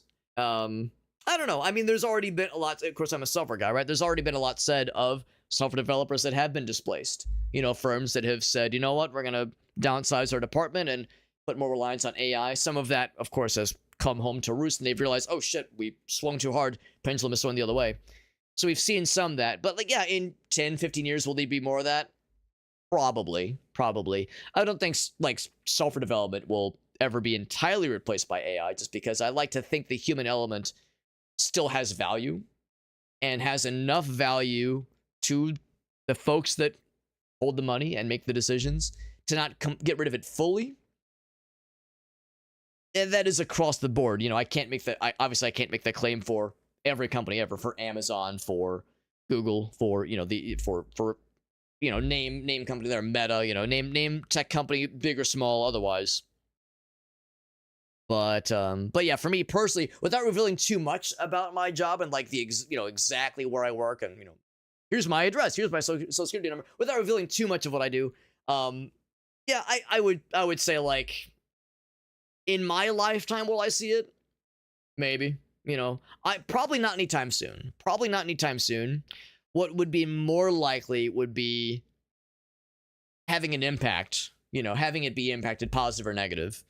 But probably not like straight up just be kicked to the curb, like, oh, sorry, here's a pink slip. Sorry about you. I could see me, I think what they would do is they would eliminate my position and probably place me elsewhere within the company. Part of that is because I've been with my employer, I've been there for like 10 years now. So I like to think that my value with the, you know, just the amount of time I've been there means they could have, hopefully I'm adaptable. Hopefully I've demonstrated my adaptability as an employee. But yeah, I don't know. I'll say this much. If I were to log in tomorrow morning and see an email that said, sorry, Alex, thank you for your years of service, you've been kicked to the curb. Claude from, you know, we got a Claude subscription now, so we're going to roll with it. I wouldn't be heartbroken. I wouldn't be like, what am I going to do? I'd just, all right, find another place that'll try and hire me, and, you know, just keep the ball rolling. I'm not like, oh my God, I love my employer so much. It's like, it's a fucking job. Pays the bills. Who cares? There's more. I mean, I know people that are around my age that have been kicked to the curb for one reason or another, not necessarily for AI reasons, but because of, you know, the company got sold to the new owners cleaning house, or, you know, just fucking economic reasons. And it's not as easy finding a software development job now than it was 10 years ago. 10 years ago, it was relatively easy. If you had a degree in some computer science and you know, didn't have an open criminal record, you could probably find something so long as your skill set was reasonably modern. But nowadays it is quite a bit harder. It is quite a bit harder. I think software development is still one of the easier fields in which to find jobs, but it's not the easy mode it was for a little bit there. And it definitely wasn't the easy mode it was when I was looking for a job most recently. And when I was looking for a job most recently, again, 10 years ago, I was still employed. So I didn't quit or get fired or get let go and then look for a new job. I was looking for a new job while still working at other places. So, you know, that gave me some extra flexibility too. Yeah, the project was just the mapping, right?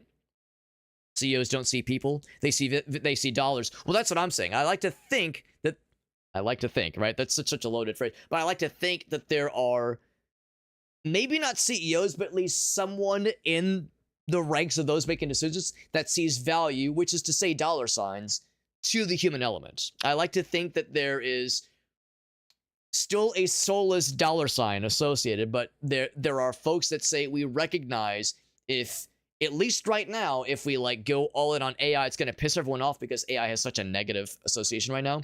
So we need to maintain at least some identity or some association that has a human element.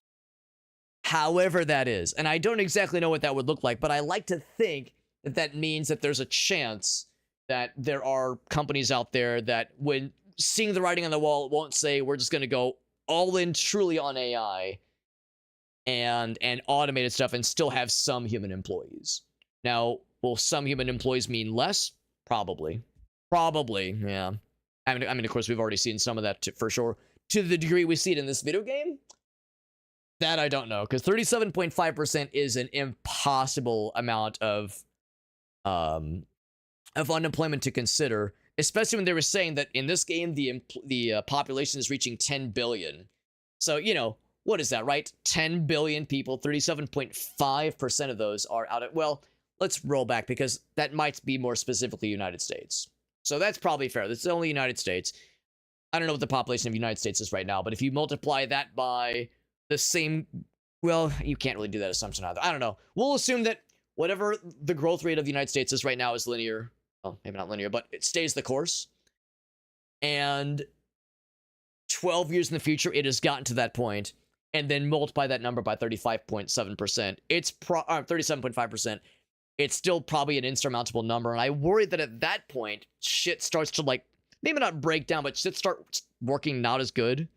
Like, there are so many unhoused people that it, you know, buses have a hard time making the destinations. There are so many unhoused people that food becomes like scarce in some major cities, and it becomes a problem. Like I worry about those kinds of things happening before I worry about literally everyone has no job. I worry about like the logistics of how do you handle truly that many people out of work, which presumably means to rampant homelessness and rampant, again, you know, food pantries getting emptied, and, you know, just people on the streets with nothing and no options.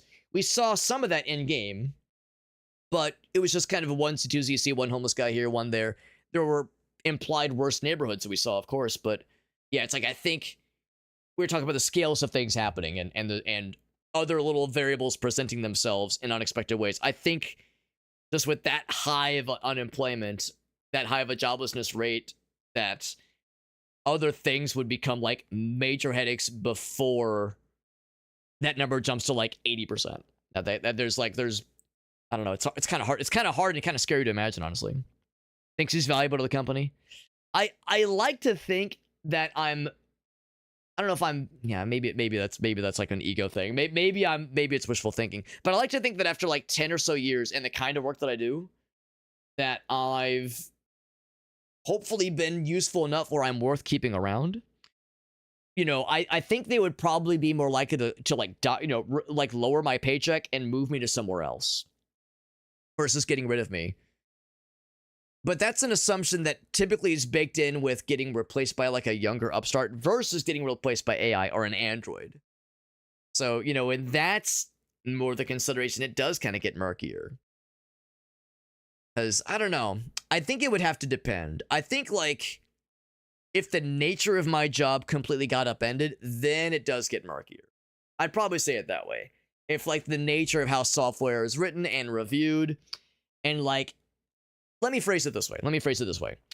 If, hypothetically, I worked for a major health insurance company. I don't. But if I worked for a major health insurance company or a major hospital chain, then you're dealing with stuff that's like, you know, people's private health information, their what's it called? Privately identifiable information. There's HIPAA laws. Those are the kinds of things where it's like certain elements really should be made, or certain decisions really should be made with some kind of human involvement. You know, could they use AI to collate a bunch of the data and summarize things for a human? Yeah, probably. They're probably doing that right now. But ultimately, certain things, ideally, should be signed off by a human. Is it a human that's informed and educated properly on the concept that they're talking about? Not always, because we've all heard about instances where health insurance rejects a claim for a person that needs a life-saving procedure that was okayed by a doctor, but health insurance says nope, not required. But the health insurance person, they don't have a medical degree. The doctor does have a medical degree. They're saying it's required. Insurance guy says it's not, and insurance guy wins. Like, what the fuck? So, but it's still a human making that decision. So as flawed as it is, it's still a human. As I'm saying that out loud, though, I'm hearing myself and I'm saying, whoa, what if the AI could make that decision better? And then it gets murky. So I think if that dynamic were to change, without revealing too much about the kind of work I do, then yeah, if there was this like major uprooting and saying, all right, the basic rules of like of that kind of human touch no longer apply, then yeah, nothing is sacred. Then plenty is on the table for the axe. And including a lot of people that I not that I necessarily work with, but like, yeah, just that would have a lot of implications for sure. Do you ever use AI while working? I've never used it at my job. No, and I don't plan on it. Sell human meat in a single day. Yeah, but would people buy it though? I mean, they could try to sell it, but would people buy it?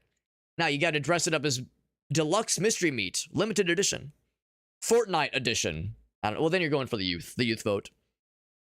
220,000, yeah, in the previous month, yeah. Ooh, scary numbers, man. If we know the rate of the replacement, yeah. As far as the numbers we saw in game, I know what you mean. Replaced by robots, yeah. Yeah, it's like the idea of everyone. I think that's where I struggle a little bit. So I think the idea of like, you know, truly everyone getting replaced. I mean, on the one hand, there's the, like, we used the word utopia earlier, right? Like, there's like the utopic, is that the word? Utopic?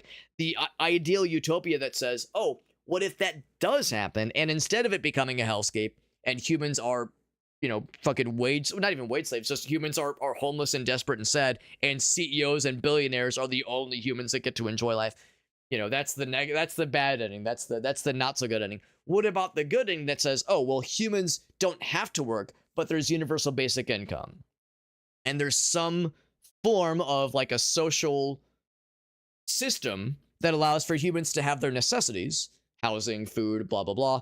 And if they want to pursue, you know, creative endeavors, artistic endeavors, business endeavors, what the fuck ever, they may pursue them, but they don't have to do them because it makes them money, because their needs are covered. What they would do in that pursuit is,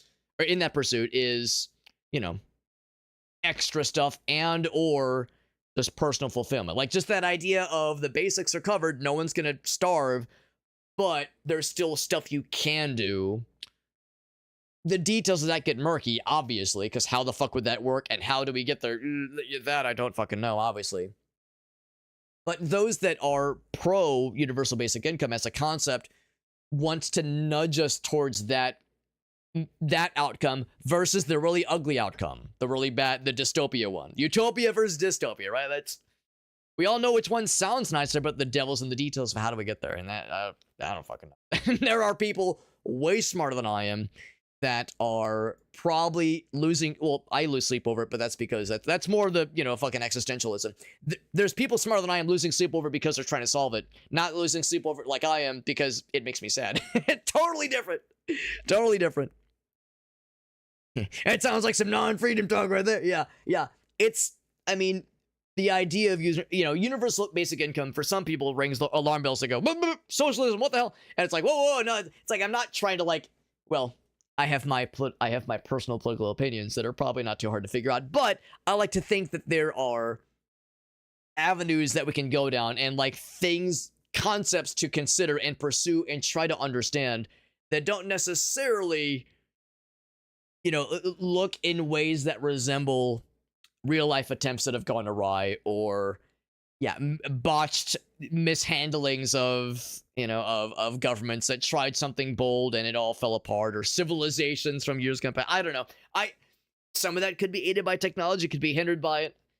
I don't know, man. There's too many variables, and they're stressful to even think about. The good news is that we don't have to think about that. I mean, we can. We don't have to think about it because it's late and it's time for sleepy times. It was actually time for sleepy times like an hour ago. It do be late, and we're getting nice and weird and existential, but that's how games like this go. Games like this put you in that headspace of the what ifs and the philosophical quandaries and the ruminations and the sleep deprivations. It's too fucking real. It is too fucking real. But that is part of the fun and or stress of it all. But no, I enjoy games like this, for better or for worse, and all the weird fuckery they throw at us. I am going to find a raid target. Once again, I'm looking in the Detroit Become Human category. There's one person who I popped into the stream, and I can very quickly discern that they are further into the game than we are. So I'm not going to raid them, but I might raid this person. They are not nearly as far in the game as we are, but they have been streaming for 7 hours. So, I'm not sure how long they're going to be going. They are, oh, that's cool. They're playing with, I don't know if they're using it right now, but they do have crowd control enabled. That's kind of cool. Sleep deprivation, too real, man. Too fucking real. I understand, man. I do feel bad for you. I know you said that shit sucks, man. It's not a good time. Not a good time at all. Hope tomorrow goes okay for you, relatively speaking. And I guess by tomorrow, I mean today, which is kind of fucked up to think about. Otherwise, that's going to do it for the night, my friends. I know we went pretty late, and like I said, near the end there, we got a little too real there, but I don't know. We try to embrace these things. I try to embrace these things as much as I can. Try to embrace these moments to like, kind of do some deep divings on some soul searchings and try to explain my viewpoint and also hear myself talk about them and then be like, ah, shit, well, what about? That's a great way to learn. Great way to learn is by trying to question oneself. Was it Socrates who said, an unquestioned life or an unexamined life is not worth living? he doesn't mean if you never examine anything, you should fucking off yourself. No, I don't think he meant that. But the idea of like, to be human and to live your life is to fucking dig deep sometimes. And it can be weird, and it can be uncomfortable, and it can be frustrating and unsatisfying. But, you know, sometimes there's some unsatisfying or just unfulfilling answers that we arrive at. But, or even just no answers at all. But the good news is we have things like video games to distract us. There's my socials page. It's got all my links. It's got social media. It's got Twitter. It's got Instagram. It's got all that shit. I try to like post whenever I go live on those places just to let people know we're playing. Post a little screenshot of the game we're playing. Sometimes tag the developer if I can find their Twitter account, that kind of thing. I do have a Discord server, by the way. Anybody can join the Discord server. We typically do giveaways every couple of weeks. Maybe like once every few weeks we'll do some Steam key giveaways if I have some extra keys to give away. We do a lot of dare drop challenges where we get extra rewards for the games we play and the challenges we complete. I should also mention that I'm live in a lot of places right now. I'm live on TikTok, I'm live on YouTube, I'm live on Facebook. The big one, though, is that I'm live on Twitch. That's my main platform. Has been for years. That's where most of our chatters and viewers are. If you're watching on TikTok or YouTube right now and you're confused, who the hell is this guy talking to? It's probably because the Twitch chat is sometimes visible on stream. It's not right now because I haven't said no one said anything in like the last like 10 seconds. But yeah, like if you're on the other platforms, you're probably not really seeing any chat activity. But there is on Twitch, so I do recommend watching on Twitch for the closest to the source experience. Some of the games we play have like Twitch integration. We have the channel point redemption, so there's ways to interact with the stream there and have some fun stuff happening. But as far as shenanigans for tonight, that's gonna wrap it up for the night. We're gonna raid this person, Song of the Wood. They're playing this game. They are pretty much at where we are when we started the stream. They are starting with Kara's confrontation with Todd. So we'll see how they handle it. Maybe they'll do it differently than we did. Maybe they'll make some similar choices. Maybe they will struggle like we did. Hard to say, but we're going to raid into them. They seem really nice. The other person I was considering raiding is, I think, a lot farther in the game than we are. So I was like, you're right, I'm gonna play it safe. If not just for avoiding spoilers for myself specifically. Raid begins. I'll see you guys around. I should be back tomorrow. Tomorrow, of course, is Monday. I should really quick mention that I will be out of town for a good chunk of this week, but I will be around for Monday and Tuesday. So I should be around Monday, Tuesday, tomorrow and Tuesday. We'll be playing a couple single-player games, and then next week, or rather this week, I'll be out Wednesday through Saturday, but I'll be back Sunday afternoon. So yeah, so Monday, Tuesday stream, most likely, and then probably not another stream until Sunday. I'll make sure to post the schedule in the Discord server, by the way. We have a schedule channel in the Discord server where all schedule updates happen. So make sure to post that, or post the schedule and update it accordingly. But otherwise, y'all have a great night. Thanks for hanging out with us. Thank you again to Dude Man, or yeah, it was Dude Man for the raid. Thank you for that, Dude Man, earlier. That was really nice of you. Y'all take care. Everyone have a great night. Thanks for watching. Bye-bye. Get some sleep. It's late. Bye-bye. Okay, good night. Smooches. Bye-bye. Kissies. Bye-bye.